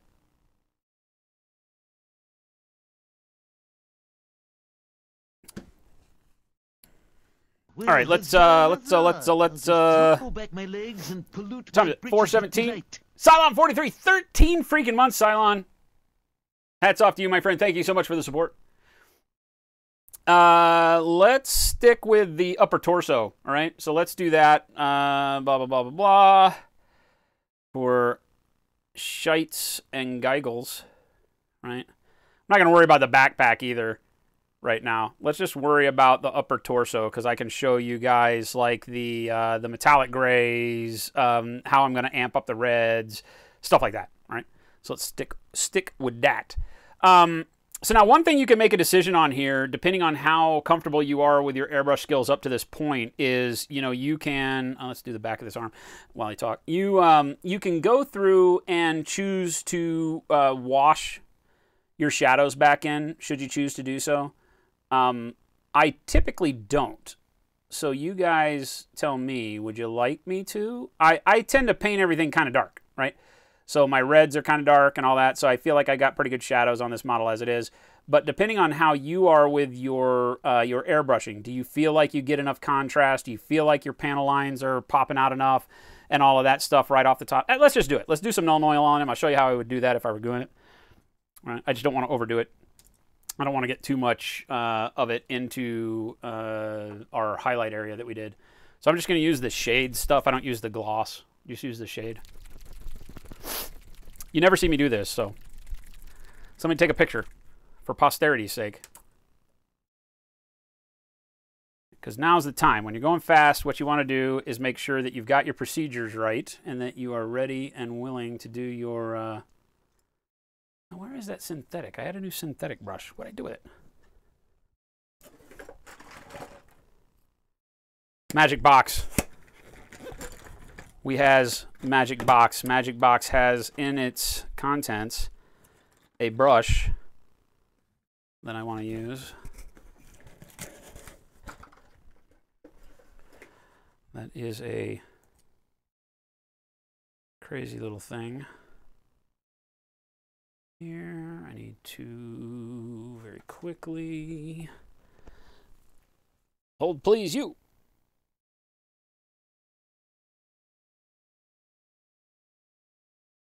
This is one of the sample brushes they sent us, asking us if we wanted to build a brush like this. And I was like, I really like the hair on it, but I don't want the brush. It's very similar to the whatchamacallits, the who makes these? The Lester Bursley ones that I got. The Games and Gears, right? The Games and Gear brushes that are travel brushes, so you can take it and put it in a cap, and I don't think we want to make that. It's become a generic design. So, but anyway, it's a synthetic brush. I don't like using my natural hair brushes, so it's a synthetic. It's just a big barreled synthetic brush. We're doing some Nuln with, so let's do some Nuln. Clear the dust and the webs off the wash bottle. You know, I use this one a lot because this Nuln oil bottle doesn't get a lot of dust buildup on it because I use it all the time to show people that our racks can fit a GW style paint pot. So I'm always touching it. But yeah, I don't ever do anything with it, right? So what I'm going to do, like I don't Nuln oil, I don't wash like some people wash, right? I'm going to come in here and I'm just going to basically pen wash all of this stuff in. So I'm just going to... Hey, somebody likes us. All right, take that Nuln around those details. Evan Tennis, what's going on? Thank you so much for the follow. Welcome, welcome. Enjoy your stay. Hopefully you're enjoying the content today. We're doing something a little bit different. Here now, like I said, if you're not confident with what you've done with your shading and everything, obviously you can take Nuln oil and you could darken this bottom of the arm up if you wanted. Much like regular paint, you're going to want to pull towards where you want it darkest. So, you know, I'll do a little bit of that. So you can just kind of show it. And you can throw some darkness on there. It depends on how specific you want to go. Generally, if you're going fast, then this isn't really a question. It's not something you're worried about at this point. You're really just trying to darken up some of the areas. But like I said before, let's say, you know, you didn't want to spend the time going through and, you know, blacking out all of this, but you didn't want it to be red either. Nuln can help that. It'll dull it down. It'll still have a red undertone, but I can take like all this shoulder stuff in between like the actual armor plates Likes us. and just dull it down, not get Nuln everywhere, right?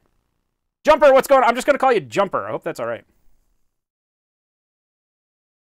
All right, so I can just kind of come in here very, very lightly between all these panel lines and just kind of cut them in as need be. Notice how I'm not slopping Nuln oil all over every surface, right? I just want to get back any panel line details that might have gotten washed out because, you know, maybe you got, you know, a little crazy with your airbrush. You know, all of mine are, my panel lines are all really good. I can see all my details, but if I come back in here, I can just very easily pen wash those back in. If I just hit this, like maybe I'd hit this a little bit too heavy with the red and the red got in the cracks or whatever, you know. You guys already know how to do. You guys do this more than I do, so you guys could teach me how to use washes. That's not my thing. But it is a way that you can go ahead and put some more shadow on here. Wolfpack, what is happening? Thank you so much. All right, so same thing. Very easily cut like this one, just with the point of the brush. I'm just letting the very tip of the brush go into that crack there. All right. And same thing down below.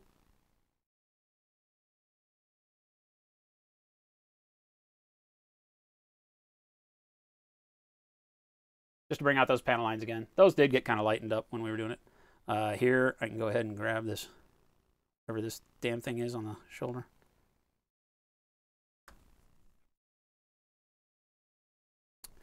Maybe on the neck, I want it to be a little bit dirtier, like down in here, so I can shove. Like I was saying, like if you didn't feel comfortable getting your brush down in there to paint all that black detail, there's nothing that says you can't just slop some Nuln Oil in there, right? It won't do a whole lot of damage to your red and can build up some shadow down here in the neck area. You can make it look oiled and dirty and blah, blah, blah, whatever. You can do that. And it'll cover any of those areas where your black just didn't feel comfortable reaching.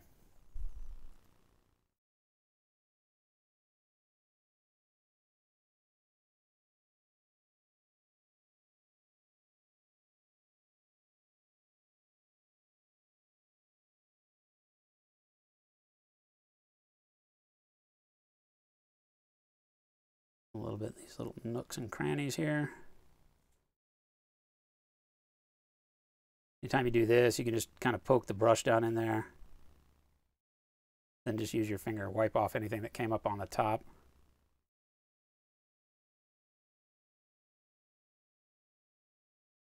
So darken those up. Maybe get these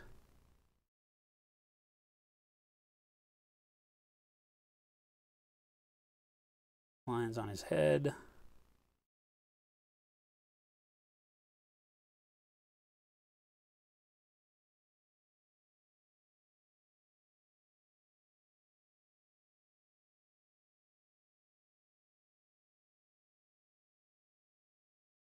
Right, by using the Nuln as a paint as opposed to a wash, you can work miracles with it.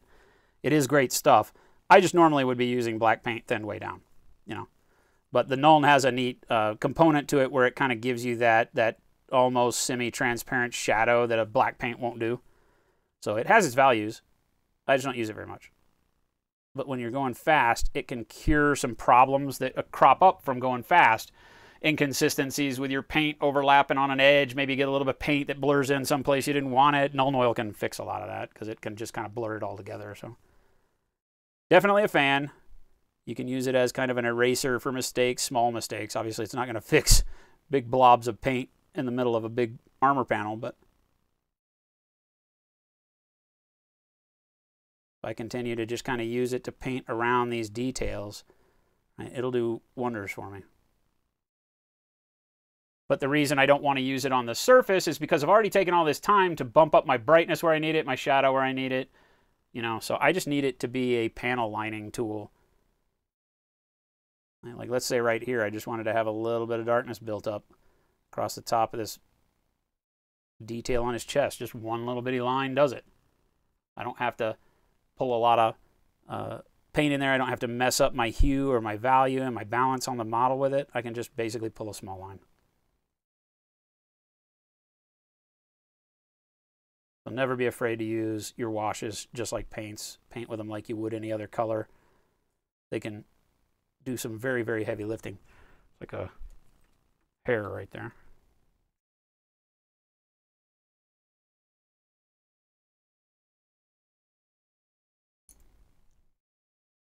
I'm not going to worry about the little mini-me arms down on the bottom yet. Focus on the main body itself. Now here I said you can't really fix like big blobs, but see how there's a little bit of sunny skin tone there? Or that may be where I knocked paint off with my finger. That may be something else entirely. So I'm just going to be able to come through with the Nuln Oil and just stipple Nuln Oil right across there.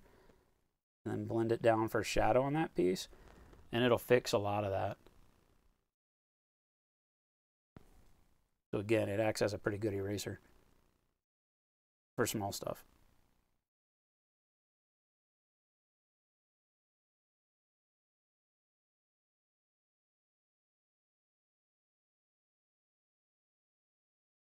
Down here, I'll get a little looser with it. Let it cover up some of these areas. Add some other extra shade in there. Like it. I like it. Very, very quick. Our upper torso is getting close to being completed as far as the red goes, without having to do much work on it at all. Now, I am going to close my Nuln Oil bottle so I don't wind up like one of you crazy victims on Facebook. Right. Just real quick panel lining. Right. Super easy. All right, let's go ahead and finish out our red. Let's go just with white. I'm just going to go quick. We said we were doing this quick, so all I'm going to do is highlight it with white. It's metallic. We can get away with it. Yay us. Get used to painting thin. Anthony Malone, what's going on? Oh my God, I'm running out of time though. On a 2-hour day, the stress is real. You get sick when your alcohol to blood ratio gets out of whack. I don't drink alcohol though, so that can't be me. Or unless you're saying that I'm supposed to have alcohol in my blood and that's why I'm getting sick. Is that the problem? That could be a problem. All right, we're using the Slow Fuse Gaming Special White. Ba-dum-bump. And again, I just want to go very, very thin. I'm going to go to a much smaller brush here. Not a number 2. That's not small enough. What a 1? Yeah, we use 1. Yeah. Oh, holy hell! This is one of the Gen 1 ones. I'm not going to use that. Look at the freaking. The handle on it goes for miles. Watching. It's like the longest brush in the world. Like, where did that come from? It's like a museum piece. Where's my real number 1? And amongst all this crap. Not the 0 will work. All right. The key here, as always with me, is just paint thin. Don't get crazy. You can always add more paint. Stripping it back off pisses you off, so. Or having to layer it up and all that. So with the white, no different. Our white is formulated to work as thin as you want to go. It's not going to break, right? So I barely have any pigment in this at all. And the goal here is to go back to those areas where we put that really bright kind of spot highlight with the sunny skin tone and then went over it with the red. So like right here at the front of the cuff along this top edge, I'm just going to pull a nice white highlight and then kind of triangulate it down the front edge here. And then over the top too.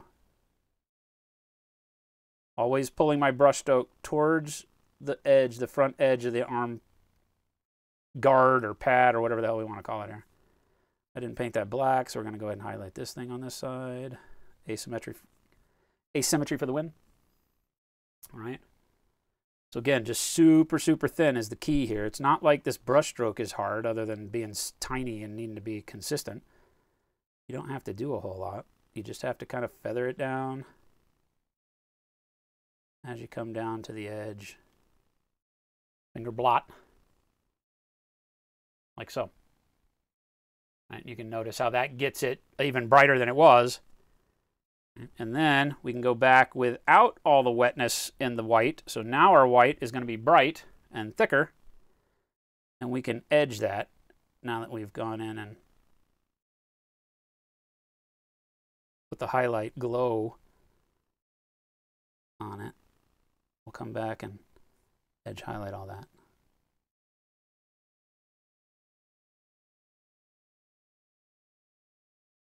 All right, so put a nice edge highlight on the cuff. And then tee it with a little bit of bright white right here where that kind of edge dips back along the arm guard, but not the whole distance, just a little bit right there. Bam. And there you go. Now you get a metallic shine on there super fast. I mean, we're painting fast, but we're not skimping on details, right? We're not here to say that painting fast is, you know, yeah, you're going to sacrifice some quality, but the quality that you sacrifice should just be that, well, I can come back and do that later, right? Since we chose that front edge, let's go ahead and just do a little bit of edge highlighting on these little doohickeys here.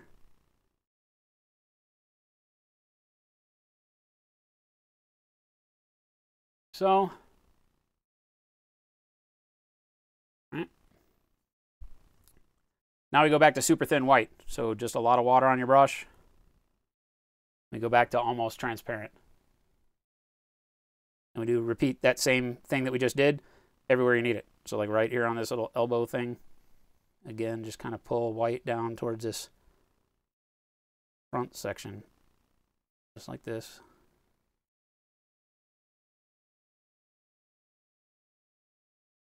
The shine along this edge right in front of it.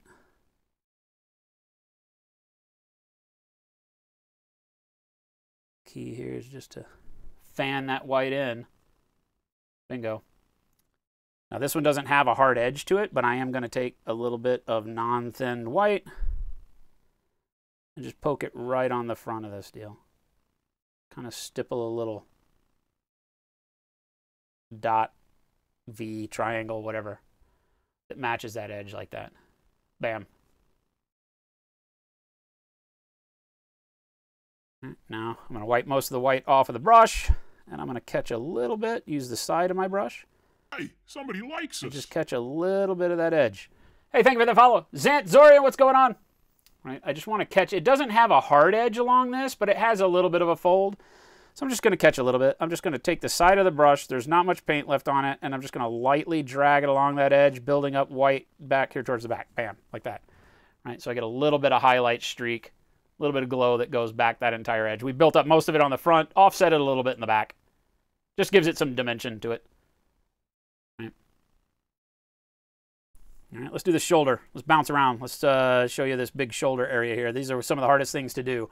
You're going to need to do very, very thin white, right? Like we're doing, keeping it almost like water, right? Notice how there's not much paint going on here, right? And now on here, what we're going to do is we have this little kind of circular radial glow area. We just want to stipple that in, right? We kind of want to stipple and pull towards the center of that quote-unquote circle of highlight that we've done.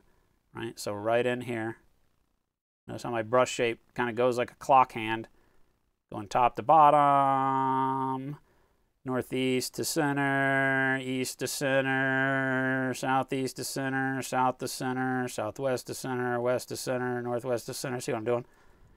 Making a little star in there. And it's building up paint right in the center, right? But it's getting a glow. See that little dot of paint?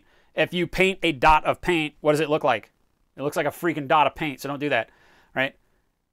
You just want to take your brush and continue working it around like you see me doing. You can go in broader strokes, right? Pull it out a little bit further. You notice that those little glow spots that we see on things sometimes look like little starbursts. So your brush strokes actually help that kind of come to fruition. I'll just right? throw You can kind of back my legs and pollute dab around my it. britches with delight. And bingo. Right? You get a nice white glow right in the center of that shoulder plate. Thank you for the sub. 7 freaking months, Telemachus. Thank you, my friend.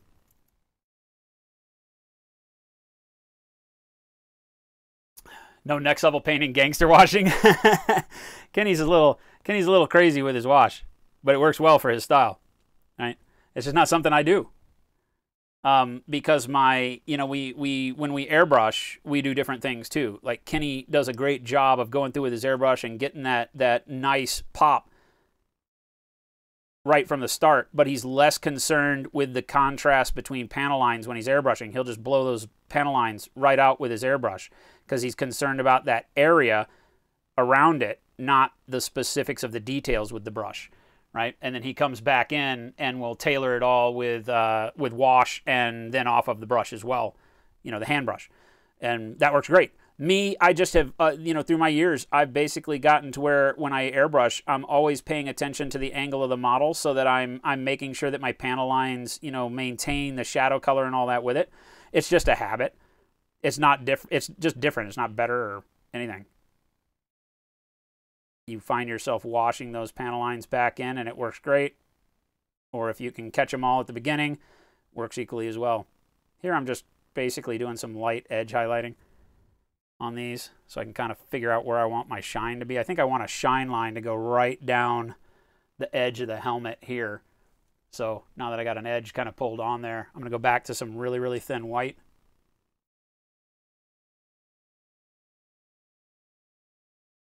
All right. And I'm going to pull that line right through here. Very, very light.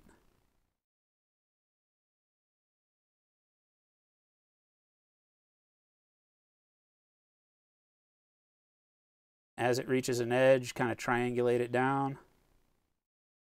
so it spreads out.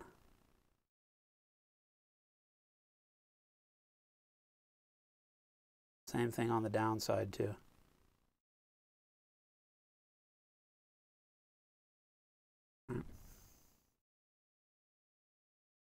There you get a nice shine on the helmet out of that too. And I can go back in and bump up like the little spots where it hits the edge, where it's going to be brightest. All right, here. Just pile some white on there so it really glows. And then right here, just a little dot. And then like right here on that front corner too. And that just really pops up that metallic glow. Depending on what your surface is. If it's more metallic, if it's less metallic, you can put more or less of that on there. And just real quick, while I got the white on here, we'll go ahead and catch a little bit of these edges. Down here.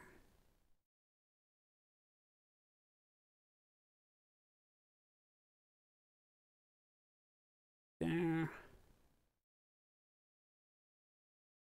Go ahead and grab all of this. This one's got to be careful.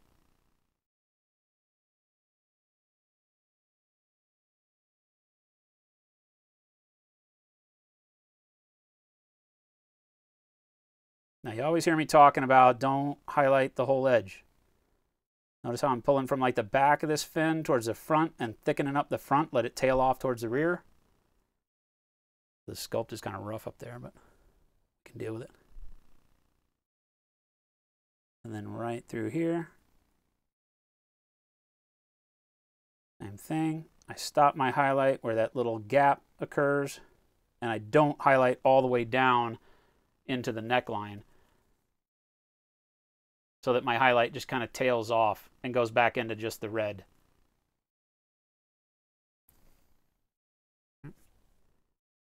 And over here, I can grab like this thing. A little bit right here.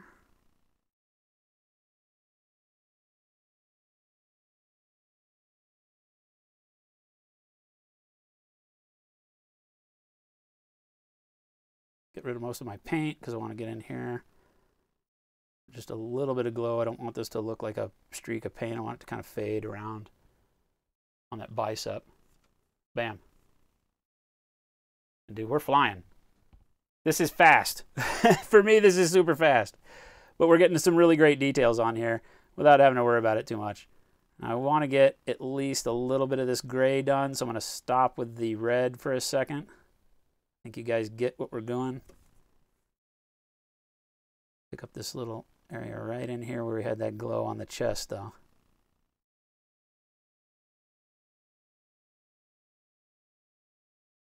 Oh. All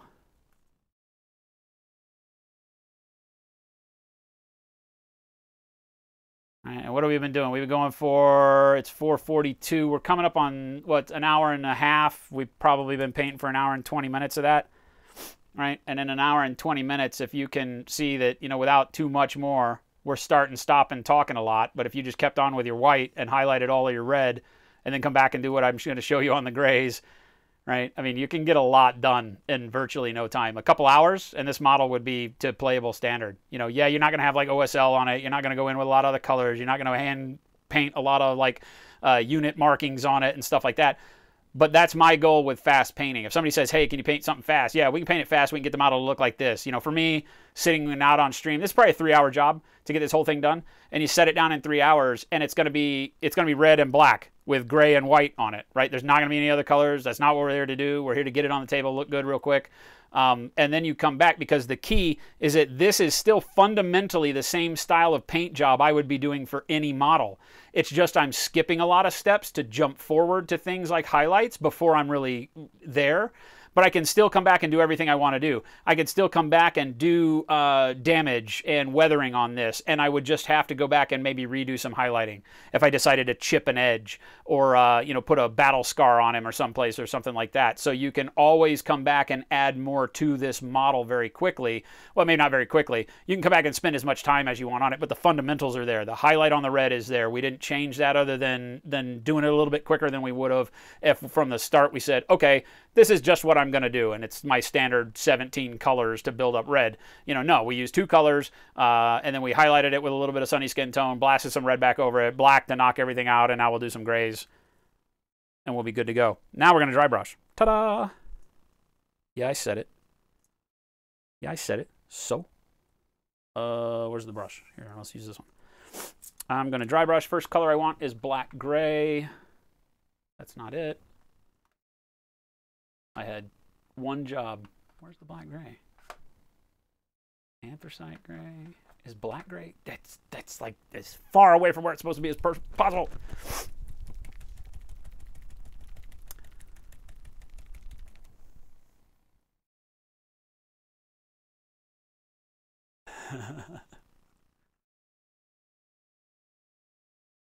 How do we pin wash with that big brush? This big brush that we were using actually has a amazing point on it. This is one of our new long-haired sable brushes that we're going to be making, and they have amazing points. So even though it's, you know, it is a large brush, right? It does. Oh, and actually I'm lying. This is not. This is synthetic. This is one of the round synthetics we're going to be making. So it's a barreled synthetic, but it still holds a hell of a point, right? With a lot of snappiness on the end too. So, I mean, that's what I was doing all of that pin washing with, and it works like a champ. That's not coming soon. Well, it's coming soon-ish. It's not on the... we haven't ordered that set yet for manufacture. We're still working out some kinks on one of the other brushes, but those are going to be coming.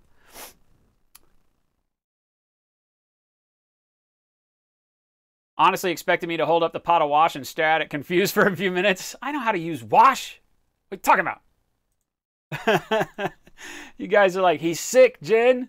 Stop him. Washes are good, man. It's, you know, a lot of times I use a thin paint in place of a thing called a wash. Because the way I wash, I'm not looking for a paint that actually has the extra weight of it, of the soap or the, you know, some people use Future Floor Wax or whatever you use in a wash. I don't ever paint it on the model waiting for it to go into the cracks. I paint it in the cracks because I don't want it on top of my, like on top of my red. I don't want it to dull my red down and change the hue of my model. So I just use very thin paint for that same reason. But the effect is the same, right?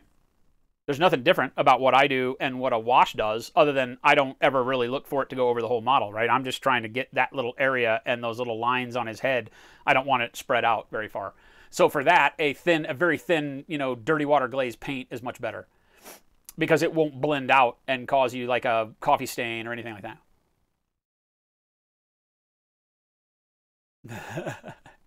You bastards.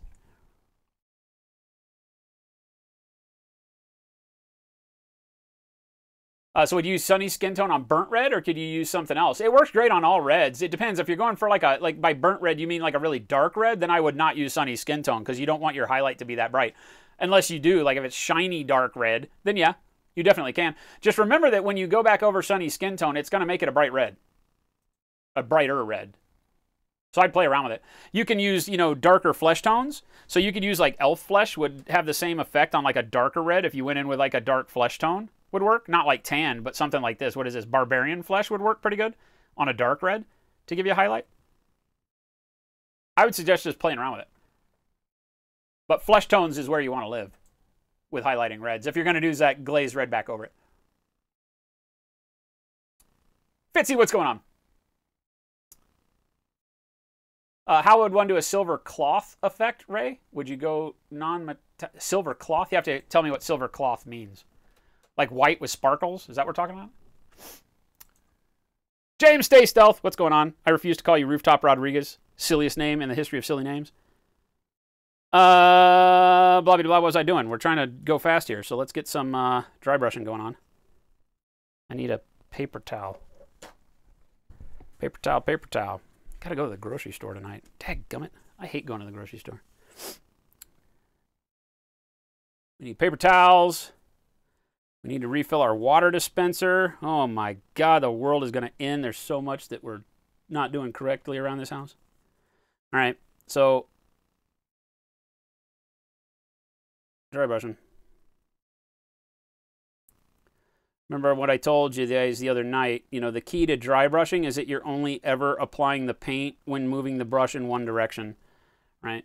So in the case of what you see me doing here, I'm only actually hitting the model with the brush as I'm going from your left to your right, I guess it would be, right? Like this. When I'm on the back stroke, bringing the brush back across to load it again, I'm not touching the model, right? So just swiping at the model, only touching it with the paint in one direction. Otherwise, what's the use of dry brushing? Dry brushing picks up really, really neat shadows on models, right? But if you do it in both directions, you eliminate that effect. So don't go like that.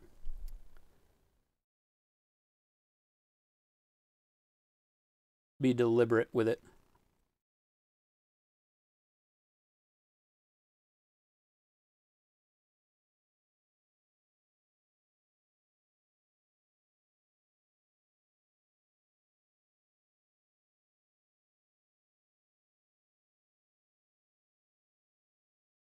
God, I gotta be careful. I never dry brush, so I'm always like between loading my brush, I'm always putting it over in the water. Oh, it's horrible. Don't do that. Don't do that, people. Now I'm gonna switch it up because the texture on this magazine is left to right. So now I'm going, again, left to right, but I've rotated the model. So it's different direction.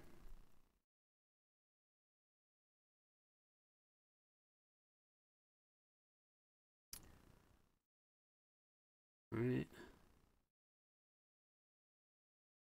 I didn't put it in the water that time.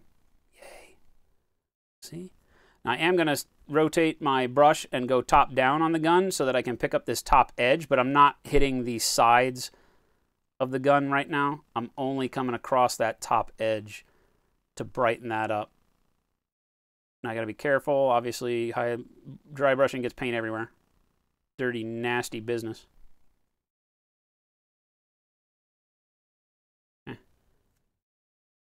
Now I'm setting up just my AR. We're just going to work on this one side. Screw it.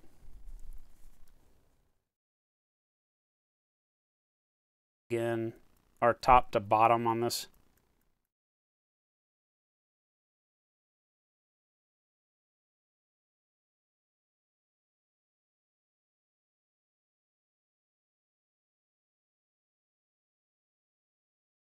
Get into areas like this where you're dry brushing, instead of doing a stroke, you can just punch paint. You saw me do that the other night. Just kind of stab the brush at it. Gives you the same kind of effect, but can get you dry brush working in a much smaller area. All right, so we got that. Let's go to neutral gray real quick. Neutral gray, much lighter.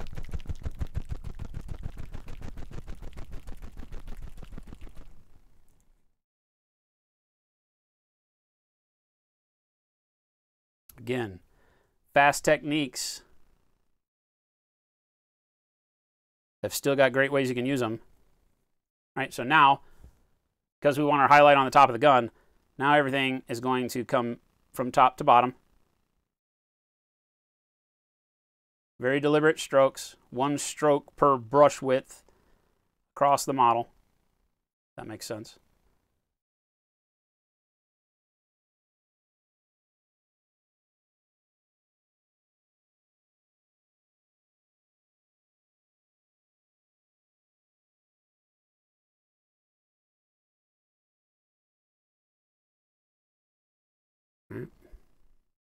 Now down here, just like I said, I'm just going to kind of stab paint. So I'm not getting a lot of neutral gray on this area of the gun here, but I still want this edge.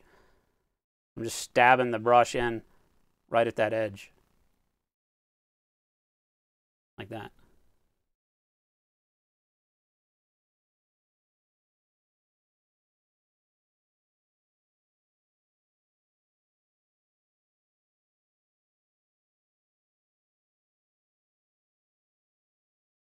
Ah, I need to put it in the freaking water again.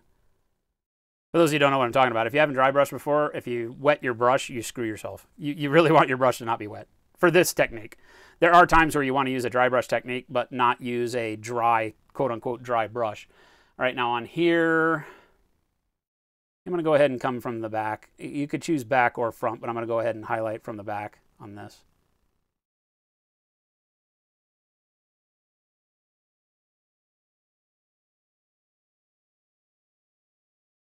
So, Looking Gouda.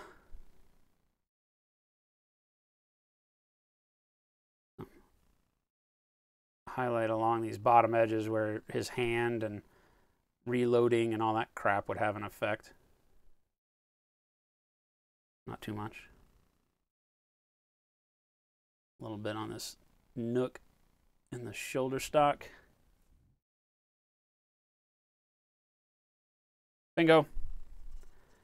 Dry brushing doesn't have to leave a lot of texture if all you're really hitting is the edges, right? And then the dry brush technique, angle the model, and so the brush itself will feather.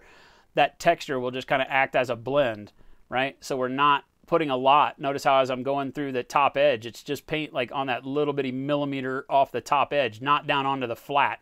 On the flat, I have the dark gray, and then of course the black underneath it, and then just grab on the edges, and you start getting that beat up metal look. Right? So even dry brushing can be a technique that you use on display models. You know, it's not something that you have to scoff at and say, oh, that's horrible. While we're at it, let's do... I don't use it a lot because it puts a lot of texture on the model. So unless you're looking for like beat up metals and things like that, sometimes it's a little rough to pull off all the time and get it right. Right? I'm going to do the same thing here. Just kind of top down on these little circular doohickeys on him.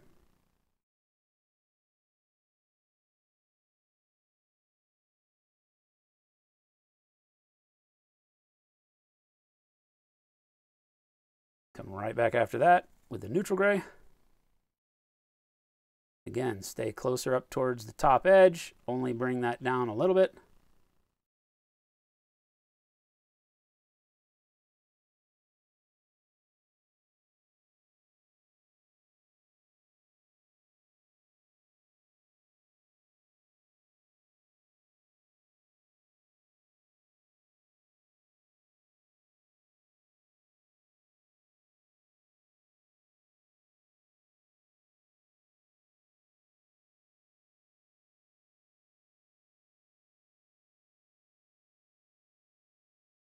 Told you could get a pretty good black metallic look going real quick just with dry brushing. Now I am going to clean the brush. What do we got? We got 5 minutes. Holy hell. All right, 5 minutes. Let's do this. Let's use light gray. I was going to go back. No, let's go back with neutral gray. Neutral gray, the same color that we just did. I don't have to shake it up. It's already on the palette, you idiot. Hey, somebody likes us. Just reinforce these edges. Thank you so much for the follow. Welcome, welcome. Just reinforce the edge here. The dry brush can't do everything because if you tilt it in enough directions to get an entire edge, you're going to wind up putting paint in areas that you didn't really want it. Right? Minaluva, what's going on? Thank you so much for the follow. All right. Same thing across the top edge of all of this. I'm just going to use the side of the brush to reinforce that edge, get rid of a little bit of the texture on the edges. The texture will fall underneath it, just like we want. But it did most of the work. And then I can just kind of come and like that. Now we go to light gray. Again, light gray. All these are model air colors. Damn, I'm nearly out of light gray. Now, light gray, the brighter color that you want to put on there, don't dry brush it, right? Stick to your mid-tones and shades with your dry brush, and then with your light highlights, do them off the brush. Because if you do this with the dry brush, then it covers 100% of what you did previously, so why do the other colors, right? So here, again, just pull like parts of these panels towards the front. Let's go. Right, so just half of this panel up here. A little bit at the front of the barrel. A little bit of this edge right here. There. Half of that. It's always good to just start with half, right? Just pull half of each line that is presented to you on a thing like a gun. So here's a line across the top. Let's just go half of that thing right there. Dot those little dealies. Half of this. Upswing of each of these saw teeth on here. We'll just do the top. Like so. Do maybe the middle section of this little line. Highlight there, maybe a little bit on that back corner. You know, just play around with it. Here, same thing. Oh Well, god, huzzah, my huzzah. pinky's I'll all just throw freaking out. back my The legs model's and all pollute moving. Stop my it, Pinky. britches with delight. Ultra Ravenswolf, thank you so much. It's about half of that. Maybe down a little bit. A little bit down in here, maybe. So.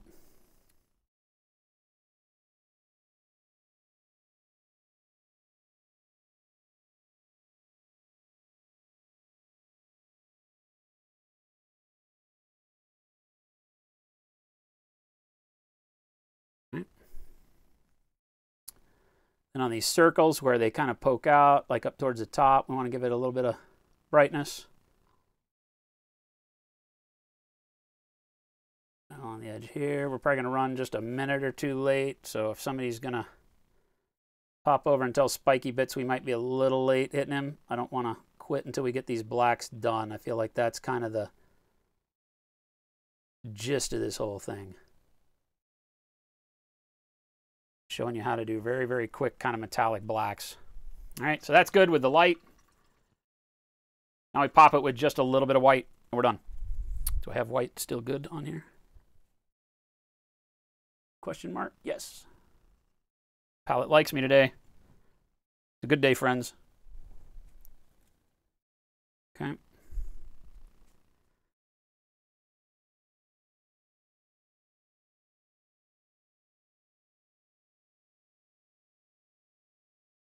Same thing again, except now instead of half of each line, we're just going to hit like the very tips.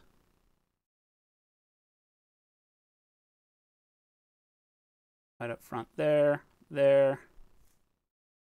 Right at the front of the barrel with a little line here. Right in the middle top of that gray. And then down along the barrel edge a little. So, catch a little spot right in the middle of this. And then this corner right here on the back. Get this front little area right here. They've got these little streaks down, so we can catch a little bit of that just to pick up that texture. I'll grab it. We're just going with everything. It's like Uniblack, Angry Black Rifle. Get these, bang. That up on those. Literally just peeking the top of those things. Littlest bit of white right here at the front. A little bit goes a long way on this. Not trying to do a ton.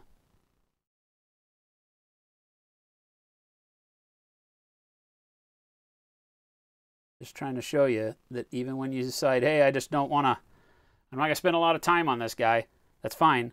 It doesn't have to look bad. It doesn't have to look like you didn't spend a lot of time on it. You can just use faster techniques.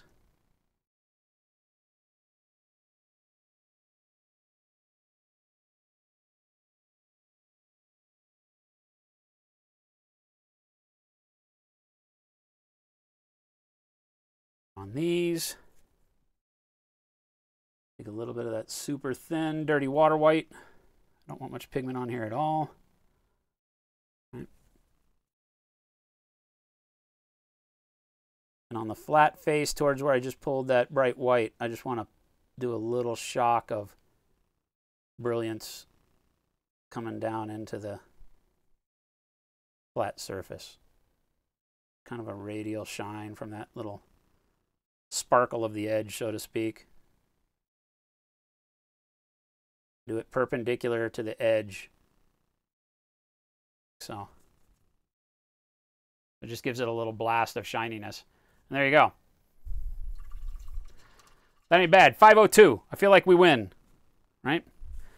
The object wasn't to paint the whole model, but to get enough of it to show you that had, you know, you just focused, you're not sitting there streaming, you're not talking to, you know, a bajillion people out there and having to spend time doing that. We could have finished this whole model in the 2 hours probably, doing just exactly what I just did, right? Because the only thing we didn't carry over the whole model was the wash. We would have gone back and washed the rest of it. We probably got a little bit of blacking out that we need to do, like on the back of the knee and definitely like the buttocks and stuff down here, right? So we would have carried out, blacking out the rest of the model.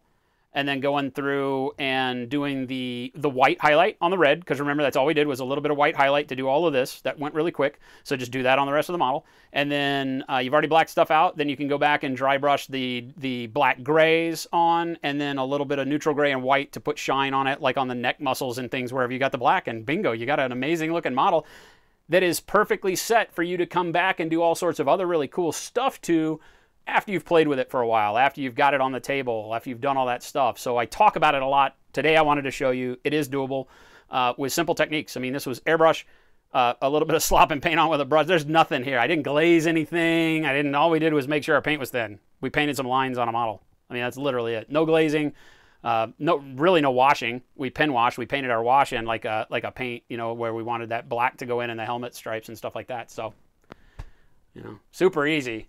And it's just one of those things that I get caught up in what I'm doing and how I paint all the time and forget that there are some of these things that are super simple that will also not affect your model looking great.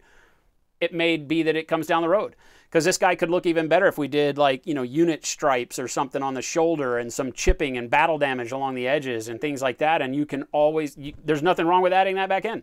Nothing we've done limits us from taking this model to the nth degree. This could still be a display crystal brush winning model if you go back and put enough time into it, right? The goal of what I'm trying to show you is that you can use all the things that I teach you on a day-to-day basis and still use them very quickly to get stuff. But, you know, instead of layering and glazing to get kind of a metallic black on a gun, we just dry brushed and then line highlighted it, right? But all the same stuff applies. Fade your line highlights, right? Go through that dark gray because of the dry brush did it for us. That's why the dry brushing is cool when you want to go fast, because it creates edge highlights for you if you do it right. So we have a nice dry brushed edge highlight from dark gray to medium gray, and then we brush in the light gray and the white, right? So our highlights here are 4 colors. That's equal to or more than what I would normally do on a model if I was just brushing it. So it isn't that much different, just that the dry brush gives it a little bit extra texture and things like that. We went fast, you know, we weren't paying as much attention, but still cool. I mean, this right here, you can't, I mean, hell, I'm not mad at this model at all. Mini Luva, you've been lurking for 2 hours. You've never been into quality modeling and painting over for fun when you were like 12. Your mind is blowing all the knowledge. Fantastic. Glad to have you. Thank you so much. Thank you so much for joining us, Mini Luva. Awesome to have you. Glad you enjoyed yourself. Tomorrow we'll be back at 2 p.m. Pacific for our Whip Wednesday with the Hobby Hangout, guys. And obviously it's all about you. And you can show us all the stuff that you're working on, show us some techniques you're trying to use, and ask a bunch of questions, get lots of feedback on what you got going on in your model. So don't miss that. That's an amazing show. I have a lot of fun. It's also Jen and I's 3rd anniversary. So the show will be capped. We'll be doing just the standard 3-hour block starting at 2 p.m. and going until 5. So we'll be capping at 5. We won't be going long tomorrow like we do sometimes on Wednesdays nowadays, because I get to go out with my girl and we get to go have dinner at the place where we met. Holy hell, amazing time lined up for tomorrow. That's why I can't hashtag get sick. No sick. Rancid, thank you. I'm glad you dug it, man. Valerian, again, thanks for hanging out with us. It's all because of you guys hanging out that I do this stuff. So awesome stuff. Houdini, thank you so much. Hoppa, thank you so much. Speed Paint Saturday stream. Oh, God. Now this is going to be a regular thing. I don't mind this. You know, it's something that, like I said, you guys really rose to the occasion last week after we did that really quick dry brush tutorial and said, oh, my God, you know, those kind of basic techniques and how I can get neat stuff on the table that fast where I didn't even know is so helpful. And sometimes I lose sight of that. So always keep those thoughts coming. And if you've got something you want to see, and just, hey, you know, what about a basic wash technique? You know, base wash highlight. You know, I don't use it all the time. It doesn't mean I don't know how to do it and can't show you how to do it better. So definitely. Kev Rob, thank you guys. We're going to pass it off to Rob over at Spiky Bits right now, and then Rob is going to pass the torch over to Kenny. It is the Long War Convoy Tuesday, so stick around. I will do that in just a second. But as always, thank you guys so much for watching. If you've been lurking in the background, please hit that follow button. Keeps us going, doing what we're doing. And if you need hobby supplies, slowfusegaming.com. That's our website where we sell a bunch of really, really cool stuff, including our own line of brushes, brush soap, hobby racks, and tons of good stuff from everybody from Vallejo to AK, you name it. Tons of good stuff over there for your hobby stuff. So next time you're trying to load up on your hobby gear, check us out, give us a chance, and make us your hobby store. So thank you. That's what supports the stream, and you guys have been great in keeping the store alive. So again, thanks so much, guys. Thanks to all the new follows, all the new subs, all the resubs. You guys rock. We will see you back here tomorrow at 2 p.m. Adios. Hey, somebody likes us. Thank you for the follow.